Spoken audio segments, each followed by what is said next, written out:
ఓం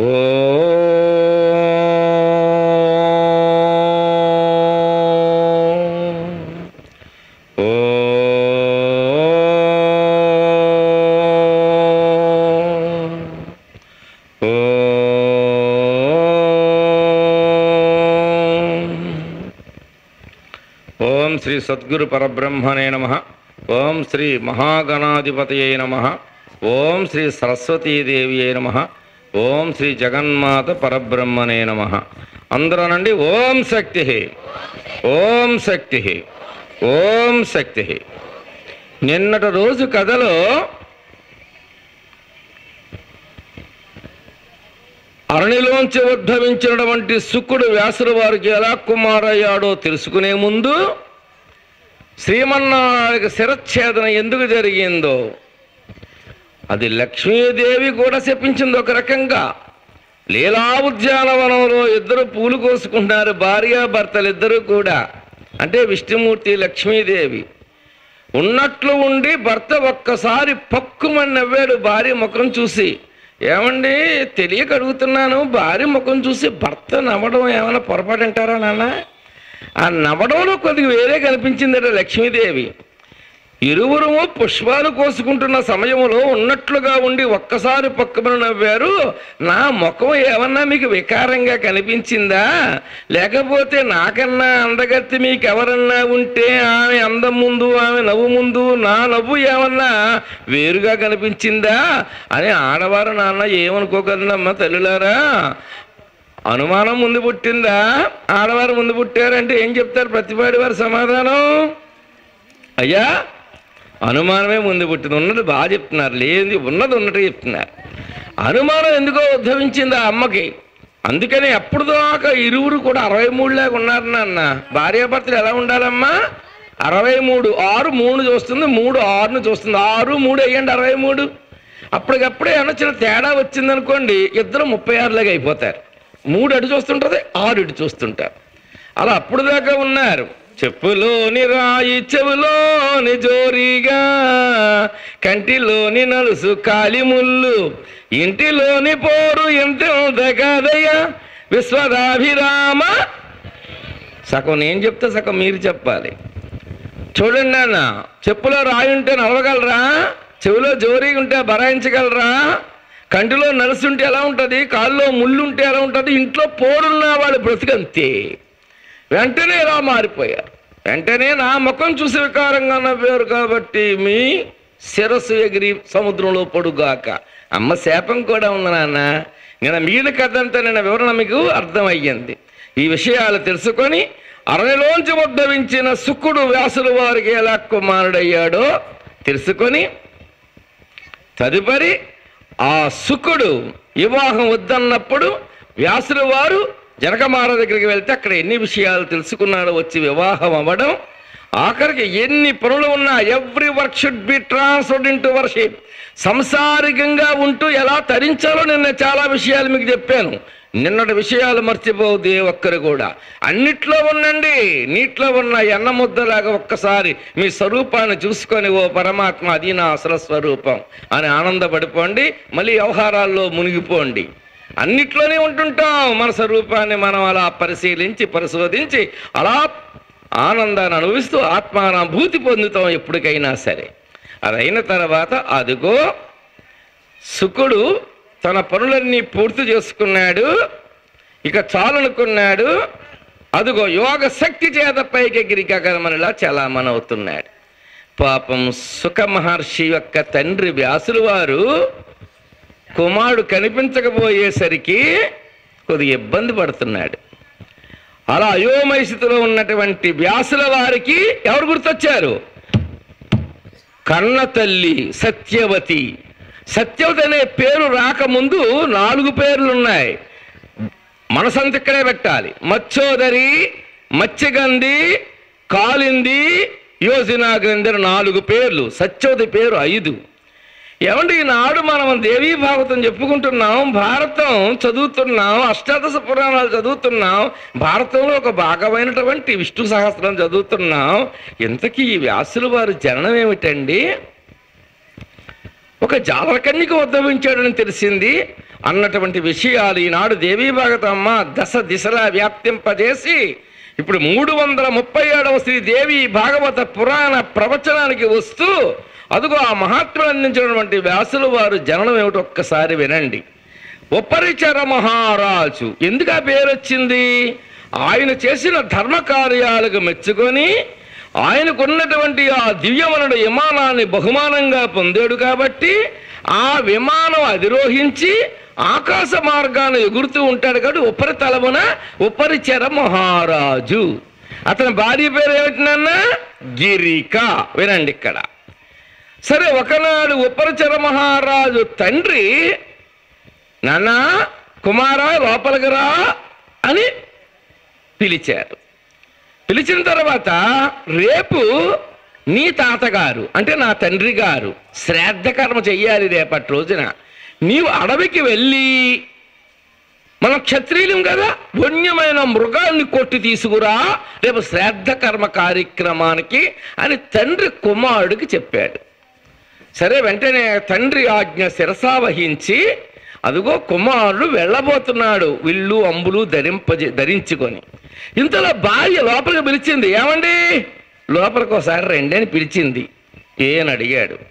నేను ఋతుస్నానవతినై ఉన్నాను, మీ సాన్నిధ్యం కోసం అలమటిస్తున్నాను, ప్రాధేయపడుతున్నాను, నా కోరిక తీర్చి అప్పుడు మీ తండ్రి గారు కోరిక తీర్చండి అని భార్య ఆ వివరణ చేసింది.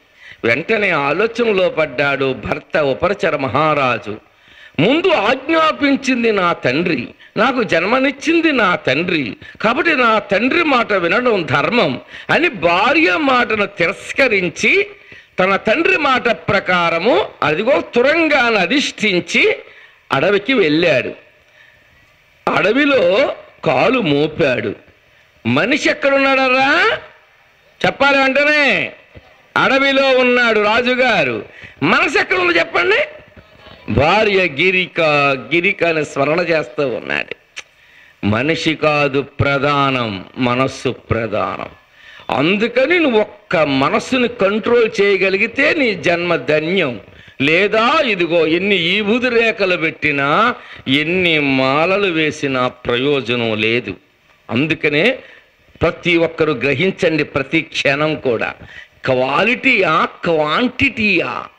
క్వాలిటీ చూడండి, క్వాంటిటీ 108 సార్లు చదవాలండి, 108 సార్లు చదవాలండి, 108 సార్లు అదిగో మంత్రం అనేయాలండి. ఈ 108 మంత్రాలు ఎప్పుడైపోతాయో చూస్తున్నాం, కానీ మనసు దేవుడి మీద ఉంటుందరా ఎవరికన్నా? అందుచేత ఇక్కడ చూడండి, మనస్సంతా భార్య మీద ఉంది, మనస్సు మరిగింది, తేజస్సు పట్టు తప్పింది, అదిగో అస్ఖలనమయ్యింది. ఆ వీర్యాన్ని ఒక ఆకును త్రెంపి దోణిలా చేసి అందు భద్రపరిచి తన పెంపుడు డేగ అయినటువంటి డేగ ముక్కుకు తగిలించాడు. ఎవరు? మహారాజు. తన శక్తి ఉన్నటువంటి వీర్యాన్ని ఆ ఆకుదోణలు పట్టుకొని ఆ డేగ ఆకాశ మార్గాన వెళుతూ ఉంటే రెండో డేగ చూసింది, ఏదో మాంసం ముక్క పట్టుకెళ్తుందనుకున్నది. రెండో డేగ వచ్చి దెబ్బలాట ప్రారంభమైనది. ఆ దెబ్బలాటలో అదిగో ముక్కుపుటమి వదిలయ్యింది. ఆ ఉపరిచర మహారాజు ఉన్న తేజస్సు ఉన్న ఆకుదోణి క్రింద పడిపోతుంది. ఆ క్రింద పడిపోతున్న ప్రాంతం ఏమిటయ్యా అంటే యమునా నది. ఆ నదిలోంచి ఒక చేప వెంటనే శిరస్సు పైకి ఎత్తింది, ఆకుదోనిలో ఉన్న వీర్యాన్ని భుజించేసింది. ఇంతకీ ఈ చేప ఎవరు? అద్రిక. ఆమె పేరు అద్రిక. ఆమె ఎవరు? అప్సరస. మరి ఎందుకండి అప్సరస మత్స్యమై ఆ నదిలో తిరుగుతుంది? ఆమెకున్న శాపం ఏమిటా శాపం? నన్న మహాత్ములు కనబడితే ఒక్క నమస్కారం చెయ్యండి, వేళాకోళం చెయ్యొద్దు. వాళ్ళకి కలిగి ఉంది ఏదో ఫలమో పురస్కారమో దక్షిణమో ఇవ్వండి, లేదా భవిమానంతో వినయపూర్వకంగా నమస్కారం చేయండి చాలు, అదే 10,000. కానీ ఇక్కడ ఒక బ్రాహ్మణోత్తముడు ఒక విప్రోత్తముడు ఆ నదిలో దిగి సంజవారుస్తున్నాడు సూర్యభగవానుడికి. ఉపాస్యమాన విప్రేంద్రియ సంధ్య చుషప్త్ర సుష్వపి సంధ్య ప్రసీద మామాత సంధ్యా విద్యా సరస్వతి. ఓం మిత్రాయ నమః, ఓం రవియే నమః, ఓం సూర్యే నమః, ఓం భానవే నమః, ఓం ఖగాయ నమః, ఓం పుష్ట్యై నమః, ఓం హిరణ్యగర్భాయ నమః, ఓం మరీచై నమః, ఓం సావిత్ర్యై నమః, ఓం ఆదిత్యై నమః, ఓం అర్కాయ నమః, ఓం భాస్కరాయ నమః. సూర్యం సముద్రలోకనాథమృతం సర్వవేదాంతసారం జ్ఞాన బ్రహ్మమయం సురేశం లోకైక చిత్తస్వయం. ఇంద్రాదిత్యం నరదీపం సురగుణం త్రైలోక్య చూడామని బ్రహ్మ విష్ణు శివ హృదయం వందే సదా భాస్కరం. ఆదిత్యస్య నమస్కారం కుర్వంతు మే దినే దినే జన్మాంతర సహస్రేషు. దుఃఖం, దారిద్ర్యం, రోగం, దుఃఖాలతో, దరిద్రంతో, రోగాలతో బాధపడుతున్నామంటే సూర్యభగవానికి నమస్కారం చేయలేదు కాబట్టి మనం అందరం. అటువంటి సూర్యభగవానికి సంజవారుస్తున్నాడు బ్రాహ్మణోత్తముడు. అతనిని చూసి ఈ అప్సరసని అద్రిక అతనితో పరిహాసం ఆడాలనుకొని నీటిలో దిగి ఆ బ్రాహ్మణోత్తముడు కాళ్ళు పట్టుకొని ఒక్కలాగు లాగింది. అది ఆవిడ పరిహాసం, ఆవిడ ముచ్చట. వెంటనే చూశాడు, పిచ్చిదాన, నేను సూర్యభగవానికి సంజవారుస్తున్న సమయంలో ఇటువంటి పరిచారక ఇటువంటి పరిహాసం ఆడితివా, నీవు ఈ క్షణం నుంచి మత్స్యమై యమునా నదిలో తిరుగుగాక. చూడండి, నోటి మాట రా, నోటి మాట. ఏ ఆయుధం ఉందా? మందు పాత్ర ఉందా? తుపాకీ ఉందా? చాకు ఉందా? బ్లేడ్ ఉందా? కత్తి ఉందా? ఏటకొడవలు ఉందా? ప్లీజ్, అది మహాత్ముల గొప్పతనం. అందుకని గౌరవించడం, నమస్కరించడం. నోటి మాట, ఈ క్షణం నుంచి మత్స్యమై యమునాలో తిరుగుగాక. ఒక్క శాపం, ఒక్క నోటి మాటతో శపించేశాడు. వెంటనే కాళ్ళ మీద పడి, మహానుభావ పొరపాటు చేశాను నాన్న, తిరిగి నాకు శాప విమోచన మార్గాన్ని సెలవియ్యండి. నేను మీ శాపానుకారంగా చేపనై తిరుగుతూ ఉంటాను ఈ నదిలో. మళ్ళీ నేను అప్సరసనై అద్రికనై ఎప్పుడు నేను వెళ్ళిపోతాను నా స్వస్థానానికి అని ప్రాధాయపడింది అమ్మ. అప్పుడు బ్రాహ్మణుడు కోపం తాటేకులు మంటలాంటిదట. గప్పున మండి గుప్పున చల్లారిపోతుందట. వెంటనే నీ గర్భము నుంచి ఒక ఆడ శిశువు, ఒక మగ శిశువు ఉద్భవిస్తారు. అప్పుడు నీ జన్మ వియచ్చరై అదుగో నువ్వు అప్సరసవై వెళ్ళిపోతావని సెలవిచ్చాడు. శాప విమోచన మార్గాన్ని కూడా చూపించాడు. ఆ చేపనే ఇదిగో జాలరులందరూ ఒకనాడు వల వేశారు. ఆ వలలో ఈ చేప పడింది. ఆ చేపను కోసినప్పుడు గర్భంలోంచి ఒక ఆడపిల్ల, మగపిల్లవాడు ఉద్భవించారు. వెంటనే ఆ అప్సరస అయి అద్రికేమైంది? అప్సరస అయి వియచ్చరై అదుగో అమ్మ తన స్వర్గలోకానికి వెళ్ళిపోయింది. శాప విమోచనం అయిపోయింది. వెంటనే జాలరులందరూ, జాలరులకి పెద్దవాడు దాసరాజు, మహారాజా, దాసరాజా, ఇదిగో మేము వల వేయగా ఈ చేప పెడితే దాన్ని కొయ్యగా ఇందులో ఆడపిల్ల, మగపిల్లవాడు ఉద్భవించారని చెప్పగా వెంటనే దాసరాజు ఇద్దరిని రెండు భుజాల మీద వేసుకొని, మరి ఇటువంటి వింత విశేషము విడ్డూరకము జరిగినప్పుడు రాజుగారికి తెలియజేయాలి కాబట్టి వెంటనే ఉపచర మహారాజు గారికి తెలియజేశారు విషయాన్ని. తెలియజేసేసరికి వెంటనే మహారాజు గారు, చూడండి, మహారాజు అయినప్పటికీ కూడా ఒకవేళ అమ్మాయిని పెంచుకుంటే కట్నము కానుకలు ఇవ్వాలేమో అనుకొని అమ్మాయిని నువ్వు పెంచుకో, అబ్బాయిని నాకు వదిలేయమన్నారు. అబ్బాయిని మహారాజు గారు పెంచుకుంటారట, అమ్మాయిని దాసరాజుకి ఇచ్చేశారు. ఆ అమ్మాయి పేరే మత్స్యోదరి, మత్స్యగంధి, కాలింది. 3 పేర్లు పెట్టుకున్నాడు. వయ్యారంగా, ఆనందంగా, సంతోషం కొలిది. దాసరాజు చేప గర్భంలోంచి ఉద్భవించినటువంటి ఆ అమ్మాయికి 3 పేర్లు పెట్టుకున్నారు తండ్రి. ఏ 3 పేర్లు? మత్స్యోదరి, మత్స్యగంధి, కాలింది. ఆ అమ్మాయి జాలరకన్య. చూడండి, చేపలోంచి ఉద్భవించింది. ఆ విషయాన్ని మీకు తెలియజేశాను. ఆ అమ్మాయి దినదిన ప్రవర్ధమానమై కోటేరు లాంటి ముక్కుతో, దొండపండు లాంటి పెదవులతో, అష్టమి ససినిపోయిన నొసలతో, సుదీర్ఘమైన కన్నులతో ఒక జాలరకన్యకి ఎంత అందమా అన్నట్లుగా దినదిన ప్రవర్ధమానమై యుక్త వయసు వస్తుంది ఆ అమ్మాయికి. మచ్చోదరి మత్స్యగంధి కాలిందికి. ఎవరండి వ్యాసుల వారు?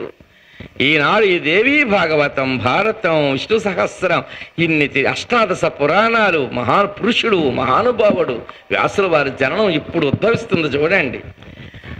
దినదిన ప్రవర్ధమానమై ఉన్నటువంటి ఆ అమ్మాయికి తండ్రి అన్నాడు, అమ్మా ఎప్పుడు ఇంట్లో ఏముంటావే, రారా, పడవని ఒడుపుగా ఎలా నడపాలో నేర్పిస్తానని ఆ నదిలో పడవని ఎలా నడపాలో మెలకువలన్నీ తెలియజేశాడు దాసరాజు తండ్రి తన పెంపుడు కూతురైనటువంటి మచ్చోదరి మత్స్యగంధి కాలిందికి. అందులో నైపుణ్యవంతురాలయ్యింది. అదిగో ఒక్కనాడు దాసరాజు భోజనం చేస్తున్నాడు. ఇంతలో విష్ణుమూర్తి కుమారుడు బ్రహ్మదేవుడు, బ్రహ్మదేవుడు కుమారుడు శక్తి, శక్తి కుమారుడు వశిష్ఠుడు, వశిష్ఠుడు ఎవరు? ఆ వశిష్ఠుడు కుమారుడు ఎవరండి? శక్తి. శక్తి కుమారుడు ఎవరండి? పరాశరుడు. ఆ పరాశరుడు వస్తున్నాడు. ఆ పరాశరుల వారు వస్తూ దశరాజా పడవను సిద్ధం చేయి అన్నాడు. దశరాజా పడవను సిద్ధం చేయి, అవతల ఒడ్డుకి వెళ్ళాలి అన్నాడు. దాసరాజు భోజనం చేస్తున్నాడు. వెంటనే దాసరాజు, అమ్మా మచ్చోదరి ఇలా రానన్నా, నీకు పడవని ఒడుపుగా ఎలా నడపాలో నేర్పాను కదా. వచ్చిన వారు సామాన్యులు కాదు, వశిష్ఠుల వారు కుమారుడు, శక్తి కుమారుడు, అంటే వశిష్ఠుల వారు మనవడు వస్తున్నాడు. అతి జాగ్రత్తగా గౌరవ మర్యాదలతో, వినయ విధేయులతో, సంస్కార పురస్కారాలతో అతి జాగ్రత్తగా అవతల ఒడ్డుకి దేపెట్టి రామ్మ అని కుమార్తెకి పురమాయించాడు. వెంటనే ఆ కుమార్తె ఈ మహాత్ముణ్ణి, ఈ పరాశుణ్ణి అవతల ఒడ్డుకి తీసుకువెళ్ళటానికై వస్తుంది. ఆ వస్తున్నప్పుడు నడక కలహంసలాగా వయ్యారంగా నడుస్తూ వస్తున్న పడతిని చూసి ఒక జాలర కన్యకి ఎంత అందమా అని మనసులో ముద్రపడిపోయింది మన పరాశరుల వారికి. ఒక జాలర కన్యకి ఇంత అందం ఎలా ఉట్టిపడిందయ్యా అనుకున్న భావన చేత, స్వామి పడవను అధిష్ఠించండి అంది వినయంగా.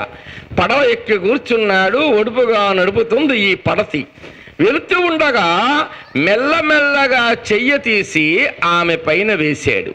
వెంటనే ఆమె, స్వామి ఏమిటి కాని పని, మీరు నిష్ఠాగరిష్ఠులు, తపశక్తి సంపన్నులు, మహాపురుషులు, మీ బోటి వారు మా బోటి అనాగరిక స్త్రీజాతి పైన, పొరుసుకొంపుగా ఉన్న నా పైన, జాలకన్యటువంటి ఈ దేహం పైన తమ మహాత్ముల చెయ్యవేయడం ధర్మమా అని జరిగింది.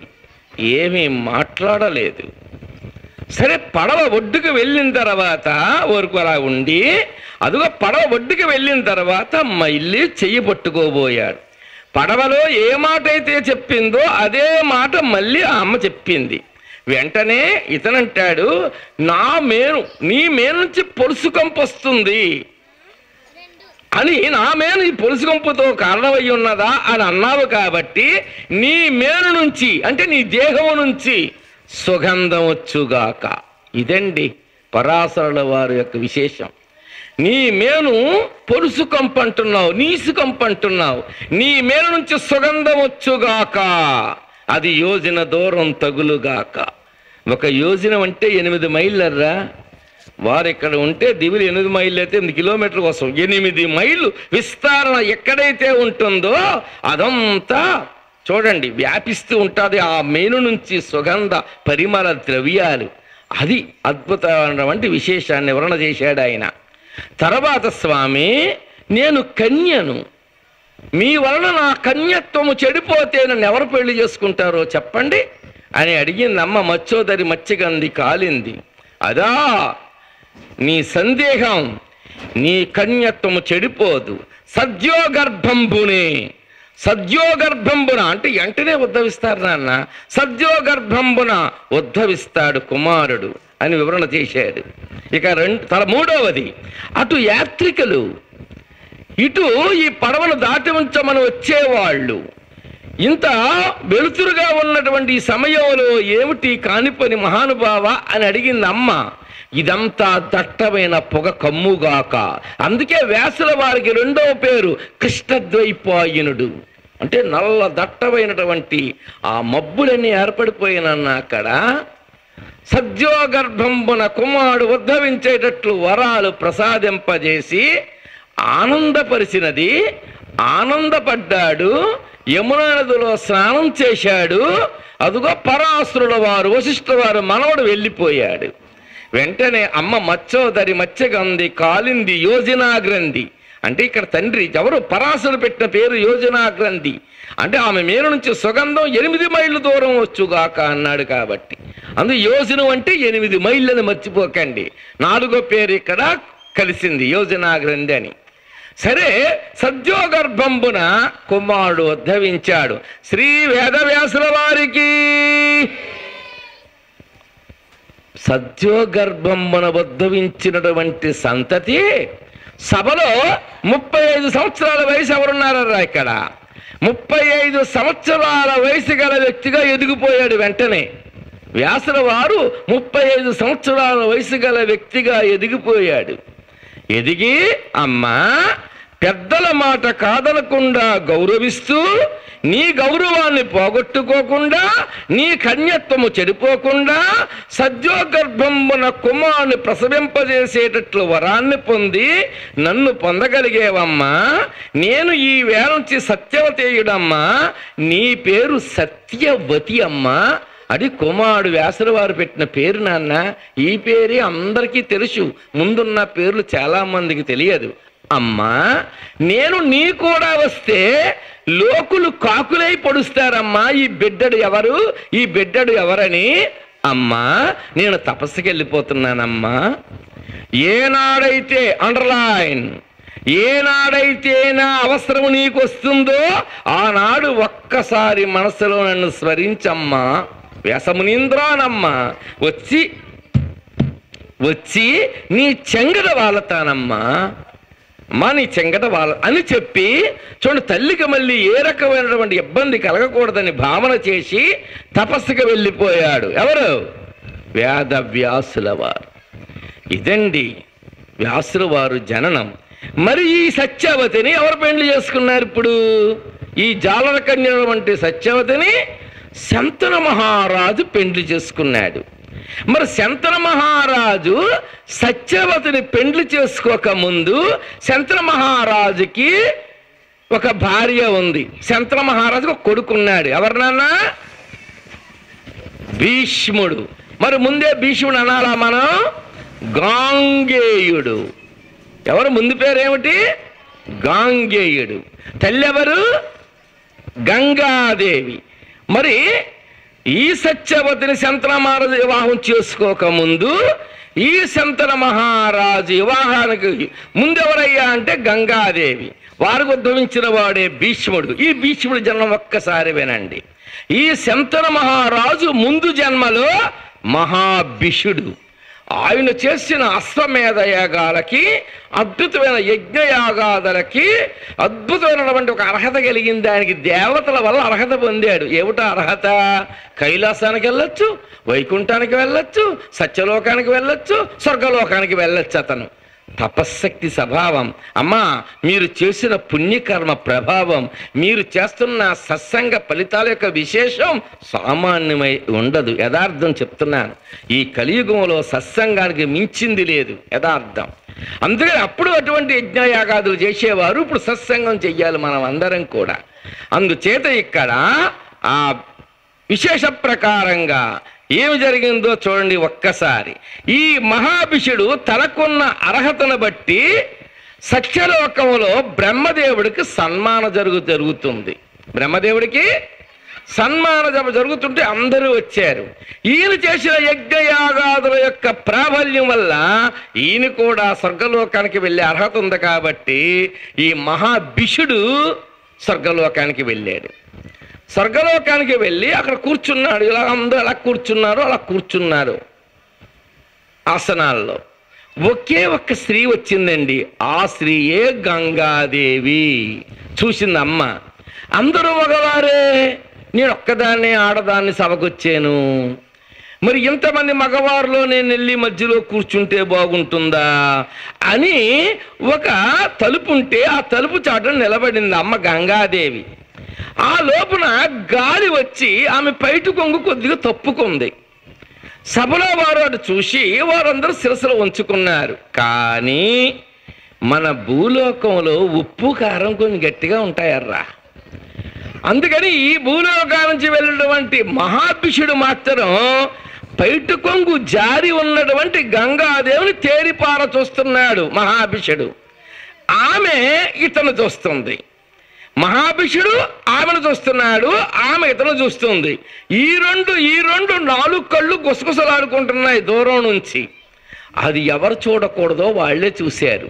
ఎవరికైతే సన్మాన సభ జరుగుతుందో ఆ సన్మానానికి అర్హుడైనటువంటి బ్రహ్మదేవుడు ఆ పరిస్థితిని ఒక్కసారి గ్రహించి, మీ ఇరువురు ఇలా ప్రవర్తించడం ఎంత నైత్యం, అత్యంత అద్భుతమైనటువంటి పరమ పావనమైనటువంటి ఈ సభలో మహాత్ములతో, దేవతలతో, మహర్షులతో, పుణ్యాత్ములతో, భాగ్యవంతులతో ఇంత ఆనందంగా సభ జరుగుతూ ఉంటే మీ ఇరువురు ఇలా ప్రవర్తించడం ఎంత నైత్యం, ఎంత శోచ్యం, ఎంత నికృష్ట కృత్యం. మీ ఇరువురు భూలోకంలో జన్మింతురుగాక. మళ్ళీ తల్లి గర్భంలో పడిపోతావు నాన్న.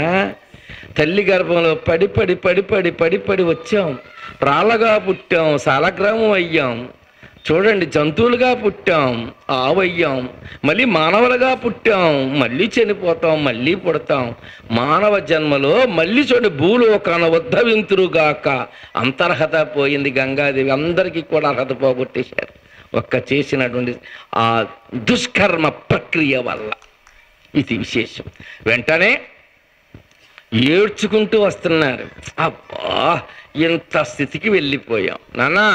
యువతలు అద్భుతమైన స్థితిలో టర్నింగ్ పాయింట్ అయ్యే సమయంలో 10th క్లాస్ పూర్తి అయిపోయి ఇంటర్మీడియట్లోకి వెళ్ళిపోయిన తర్వాత అమ్మాయిల్ని అబ్బాయిల్ని, నాన్న చూడండి ప్లీజ్, చూడండి అమ్మా, చూడక అల్లరి చేస్తున్నారు చూడండి.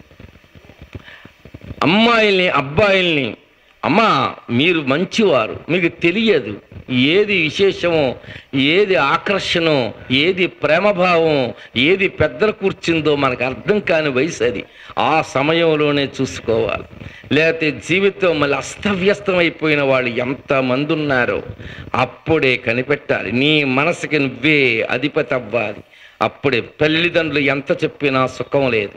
5 సంవత్సరాల వయసు వచ్చే వరకే అమ్మాయి అబ్బాయి, 12 సంవత్సరాలు వచ్చిన అమ్మాయే కూతురు, 15 సంవత్సరాలు వచ్చిన వాడే అబ్బాయి, 12 సంవత్సరాలు దాటిపోయిన అమ్మాయి, 15 సంవత్సరాలు దాటిపోయిన అబ్బాయి. తల్లిదండ్రులు, ఈ కుటుంబ సభ్యులు ఫ్రెండ్స్ కింద ఉండాలి. ఫ్రెండ్సే ఒకరినొకరు మాట్లాడుకుంటారు, మిగతా వాళ్ళు మాట్లాడుకోరు, ఉన్న సత్యాన్ని చెప్పేసుకుంటారు. అందుచేత ఫ్రెండ్స్గా ప్రవర్తన చెయ్యాలి, అప్పుడే ఆనందం ఉంటుంది. లేకపోతే అయోమయ జీవితాలు. యథార్థం చెప్తున్నాం, ఒక కంట కనిపెడుతూ ఉండాలి, మంచిగా చెబుతూ ఉండాలి.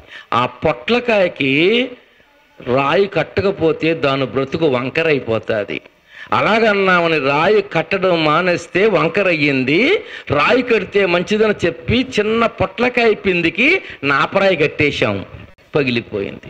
పిల్లలకి ఎంత శిక్ష వేయాలో అత్యంత అద్భుతమైన స్థితికి వెళ్ళిన వారు చూడండి. ఆ గంగాదేవి మహాభిషుడు ఏడ్చుకుంటూ కిందకు వచ్చేస్తున్నారు. ఆలోచన చేశాడు, చేసిన సత్కర్మ ప్రభావం వల్ల ఈ మహాభిషుడైన నేను శంతన మహారాజు అనే పేరు మీద కురువంశాన్ని పరిపాలిస్తున్న ప్రతిభ మహారాజుకి కొడుకై పుడతాను. ఎలాగా భూలోకంలో ఉద్ధవించండి అని శపించాడు బ్రహ్మదేవుడు. మరి నేను ఎవరికి ఉద్ధవించాలి? కురువంశం పరిపాలిస్తుంది ఎవరు? ప్రతిభ మహారాజు. అతనికి కుమారుడు అంటే మహాభిషుడు, భీష్ముడు కాదు, మహాభిషుడు అనే అతను 2వ జన్మలో ఎవరు? శంతనుడు అనే పేరు మీద ఉద్ధవించాలి అనుకున్నాడు. అలాగే ఉద్ధవించాడు. ఇక గంగాదేవి పరిస్థితి చూడండి. అలా కళ్ళు ఎర్రబారిపోయి జుట్టు విరగబోసుకొని ఇంత దేవతాశక్తిగా ఉన్న నాకు ఈ శాపమా అనుకొని విచారిస్తూ వస్తూ ఉంది అమ్మ. వెంటనే ఇక్కడ జరిగిన విషయం ఒక్కడి వినండి.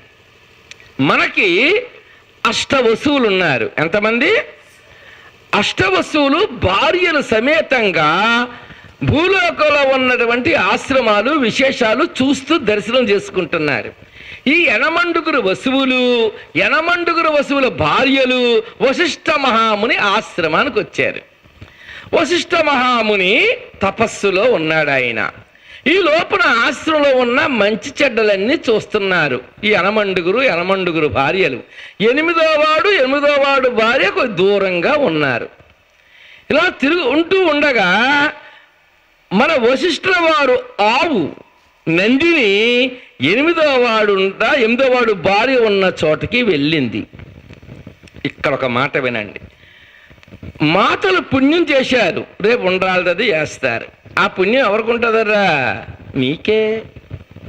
చాలీసా చేశారు, ఆ పుణ్యం మీకే. సత్సంగం చేశారు, ఆ పుణ్యం మీకే.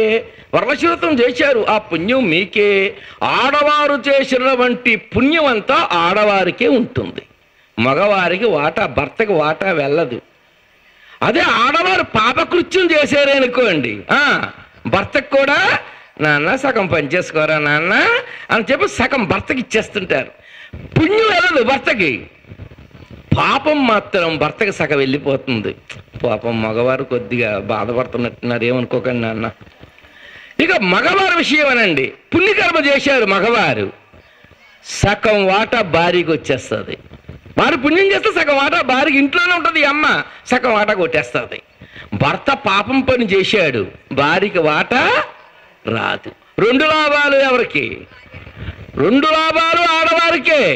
మరి రేపటి నుంచి ఆడవారి సంఖ్య పెరగాలి. ఇక్కడ చెప్తున్నాను, 2 లాభాలు ఆడవారికే, 2 నష్టాలు మగవారికి. చూడండి, పెళ్లి రోజట. ఏమండో ఇవాళ మన పెళ్లి రోజండి, ఏమిటే ఏమన్నా జాంగ్రీ తయారు చేస్తున్నావా, జిలేబీ తయారు చేస్తున్నావా, ఏమిటి విశేషం అన్నాడు భర్త. ఏమీ కాదండి, మీ వ్రేలు తీసుకొచ్చి నా నోట్లో పెట్టండి, కొరికేస్తాను.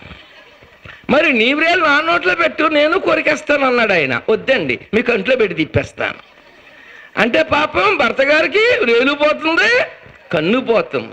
2 లాభాలు నాన్న మాటలకే. ఇక దేనికోసం చెప్తున్నాం? వశిష్ఠుల వారు ఆవు, ఎనిమిదో వాడు భార్య ఉన్న చోటకి వెళ్ళింది. ఇప్పుడు వినాలి మగవారు జాగ్రత్తగా. నేను ఎలా ప్రవర్తిస్తున్నాను, ఇప్పుడు నేను ఎలా ప్రవర్తించాలి, ఈ బిట్టు విన్న తర్వాత ఓహో ఇదా కారణం, జాగ్రత్త పడాలి సుమా అనాలి. ఆడవారు కూడా భర్తకి ఏం చెప్పాలో అదే చెప్పాలని ఆలోచన వీరికి రావాలి. వశిష్ఠుల వారు ఆవండి అక్కడికి వెళ్ళింది నాన్న. వెళ్ళేసరికి వెంటనే ఏమండి, ఎంత బాగా మాట్లాడతారో అవసరం వస్తే, ఏమనుకోకండి నాన్న. పంచదార కన్నా, పనసతనల కన్నా, జుంటు తేనె కన్నా, జున్ను కన్నా, చెరుకు రసము కన్నా, చెలిమాట తీపిరా యశ్వదాభిరామ వినురవేమా. ఆడవారి మాట అండి. మరి పత్తిపాడి వారి మాట అలా ఉంటుందో లేదో తెలియదు, కానీ మా మాధవపట్నం వారి మాట అలా ఉంటుంది. పంచదార కన్నా బాగుంటుందట, పనసతోళ్ళ కన్నా బాగుంటుందట, జుంటు తేనె కన్నా బాగుంటుందట, జున్ను కన్నా బాగుంటుందట, చెరుకు రసం కన్నా బాగుంటుందటండి. ఏమండి ఆవెవరదండి అని ఎంత ప్రేమగా అడిగిందో. ఓ మై డియర్ డార్లింగ్, నీకు తెలియదా, అది వశిష్ఠులు రావు. ఇంకా ఐసైపోయాడండి. ఐసై ఏమన్నాడు చూడండి, ఆ ఆవు పాలు తాగితే, ఓ మై డియర్ డార్లింగ్, ఆవు పాలు తాగితే జబ్బులుండవు, ఆవు పాలు తాగితే మరణం రాదు, అసలు ఒక జబ్బు అన్నదే ఇంకా దరి చేరదు. అది ఆవు పాలు విశిష్టత, శ్రేష్టత, ఆ క్షీరం అంత గొప్పది అని 8వ వాడు భార్యకి 8వ వాడు భర్త చెప్పాడండి. వెంటనే ఈమె, స్వామి ఏమనుకోకపోతే ఒక్క మాట, నాకు స్నేహితురాలు ఉంది, ఊసి నరరాజు కూతురు. మీ ఇద్దరం చాలా డీరెస్ట్ అండ్ నీరెస్ట్. మిమ్మల్ని పెళ్లి చేసుకున్నాక ఇక్కడికి వచ్చేసాను, కానీ మీ ఇద్దరం ఒకే మంచం మీద పడుకొని ఒకే కంచంలో తిని ఒకే చీపురు గడ్డతో దుడుచుకునే వాళ్ళం. అంత ప్రేమ మేము ఇద్దరికి. అటువంటి నా స్నేహితురాలు జబ్బుతో మంచం ఎక్కేసిందండి. అందుకని మీరు ఈ ఆవు పాలు త్రాగితే జబ్బులు ఉండవంటున్నారు కదా, ఈ ఆవు పాలు త్రాగితే మరణం ఉండదంటున్నారు కదా, నా స్నేహితురాల కోసం నేను ఆ త్యాగం చెయ్యాలి, తప్పనిసరిగా ఆవులు ఎత్తుకుపోదామని అంటుంది ఆవిడ.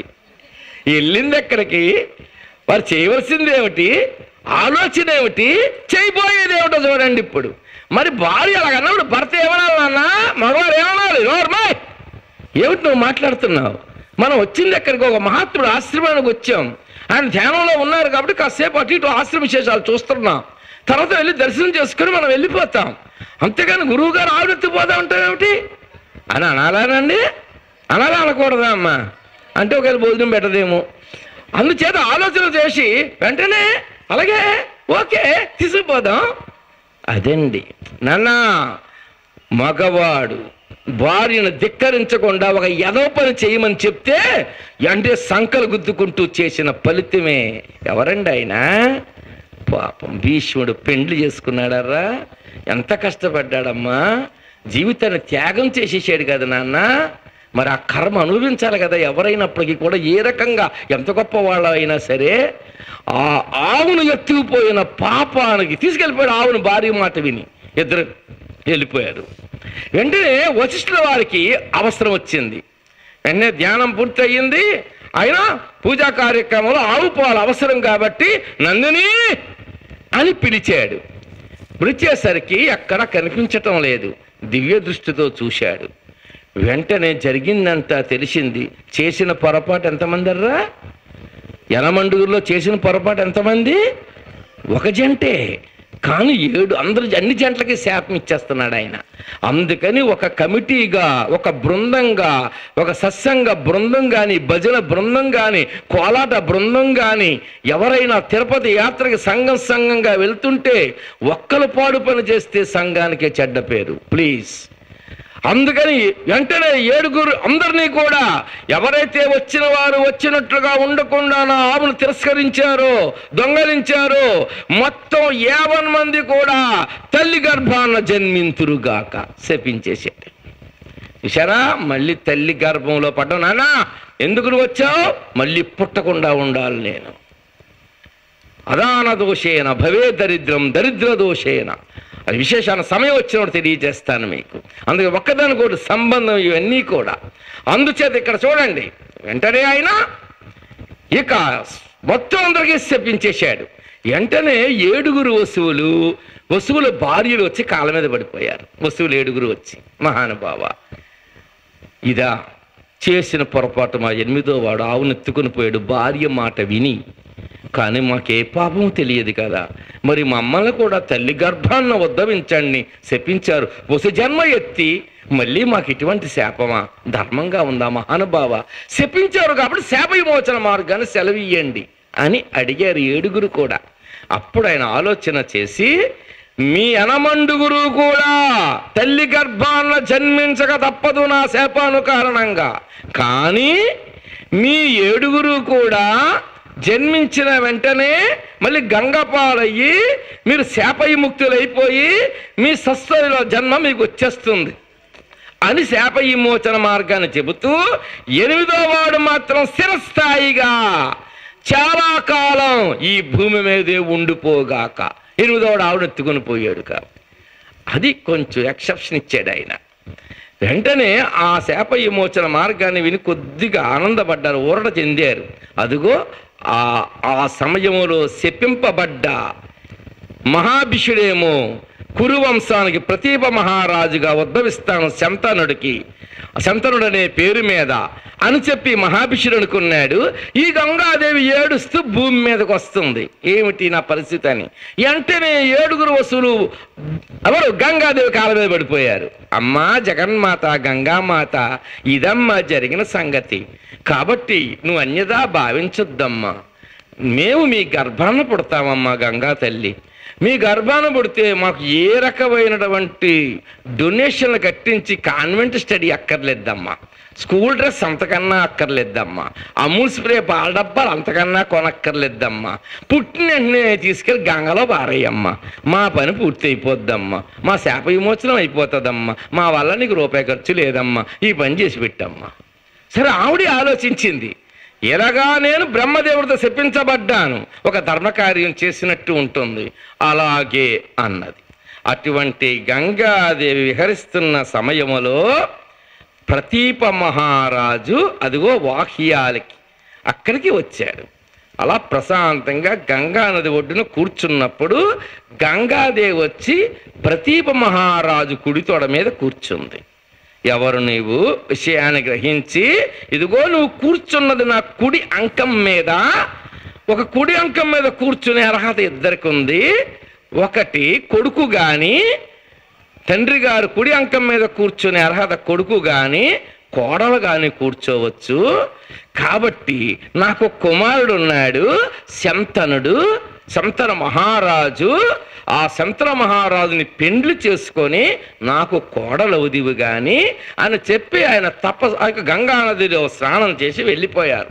కొన్నాళ్ళు రాజ్యపాలన చేసిన తర్వాత కుమారుడు శంతన మహారాజుని దగ్గరికి పిలిచి, నాన్న, ఒకనాడు నేను గంగానది ఒడ్డుకి వెళ్ళినప్పుడు ఒక ఆమె వచ్చిన కుడి అంకం మీద కూర్చుంది, అక్కడ నేను చెప్పిన విషయం ఇది, ఎప్పుడైనా ఒక స్త్రీ తటస్థపడితే చూసుకో జాగ్రత్త అని చెప్పి ఆయన తపస్సుకు వెళ్ళిపోయాడు. అదిగో శంతన మహారాజు ఈ గంగానది ఒడ్డుకి వచ్చినప్పుడు ఇదిగో శంతన మహారాజు గంగాదేవి కలుసుకున్నారు. ఆనాడు స్వర్గలోకంలో కలుసుకున్నారు. అప్పుడు ఈయన మహాభిషుడు అనే జన్మలో ఉన్నాడు, ఇప్పుడు శంతనుడు అనే జన్మలో ఉన్నారు.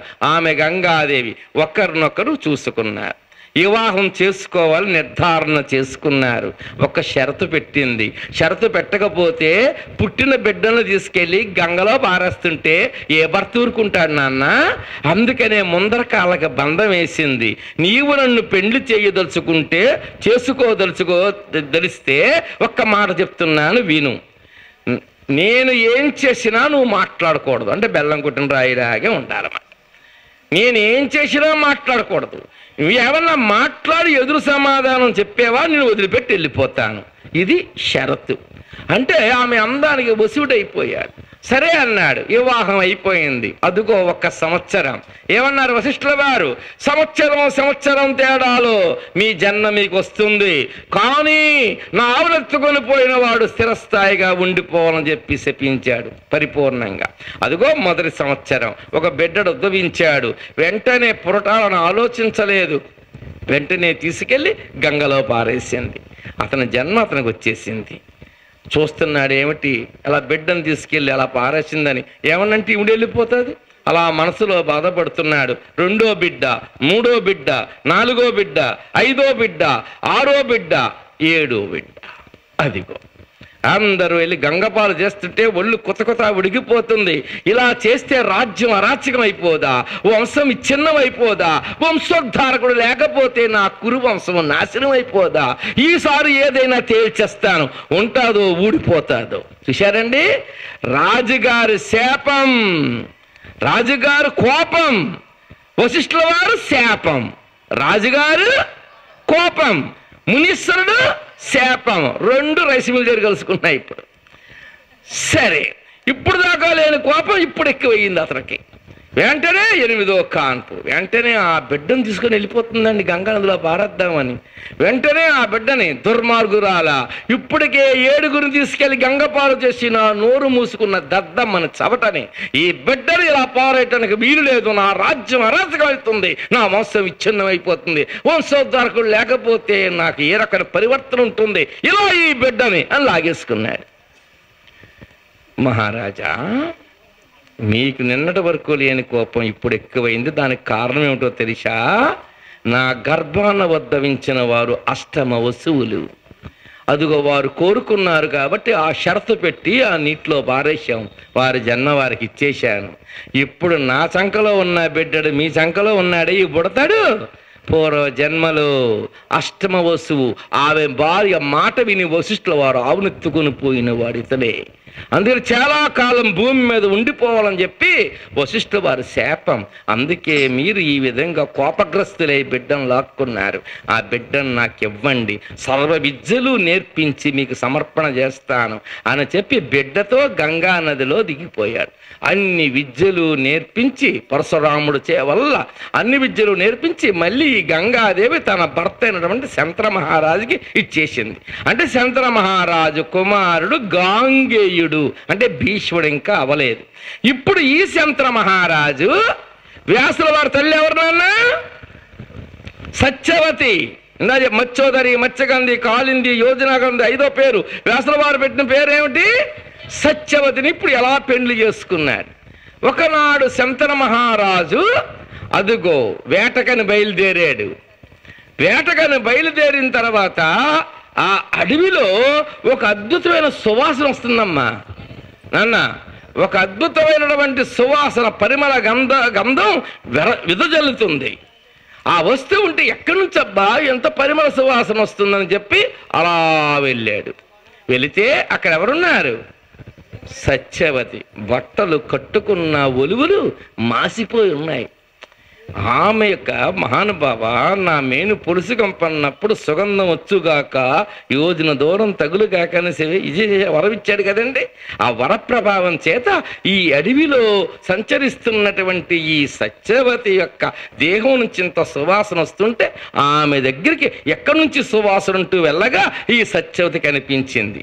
వెంటనే శంతన మహారాజు, ఓహో వదనమా, పద్మ సదనమా, చారు కేశమా, చమరీ వాలమా, మన్మధుడు దివసరులపై వేసిన పాసమా, మానవ శరీరమా, సువర్ణ సారమా. కట్టుకున్న బట్ట మాసిపోయిందే, ఆమె సుగంధాలు వెదజల్లుతుంది దేహం నుంచి, ఎవరు నీవు అని అడిగాడు. వెంటనే ఆమె విషయాన్ని తెలియజేసింది. దాసరాజు కుమార్తెను అని. నీకు అభ్యంతరం లేకపోతే నేను కురువంశపు రాజు శంతన మహారాజుని నిన్ను పెండ్లి చేసుకుంటాను, ఇష్టమా అని అడిగాడు. నేను కన్యను, చూడండి నాకు స్వాతంత్ర్యము లేదు, ఈ పెండ్లి విషయాలు మాట్లాడాలి అంటే అదిగో నా తండ్రి దాసరాజు, అక్కడికి వెళ్ళి మాట్లాడండి అని చెప్పింది. వెంటనే దాసరాజు దగ్గరికి వెళ్ళాడు మన శంతన మహారాజు.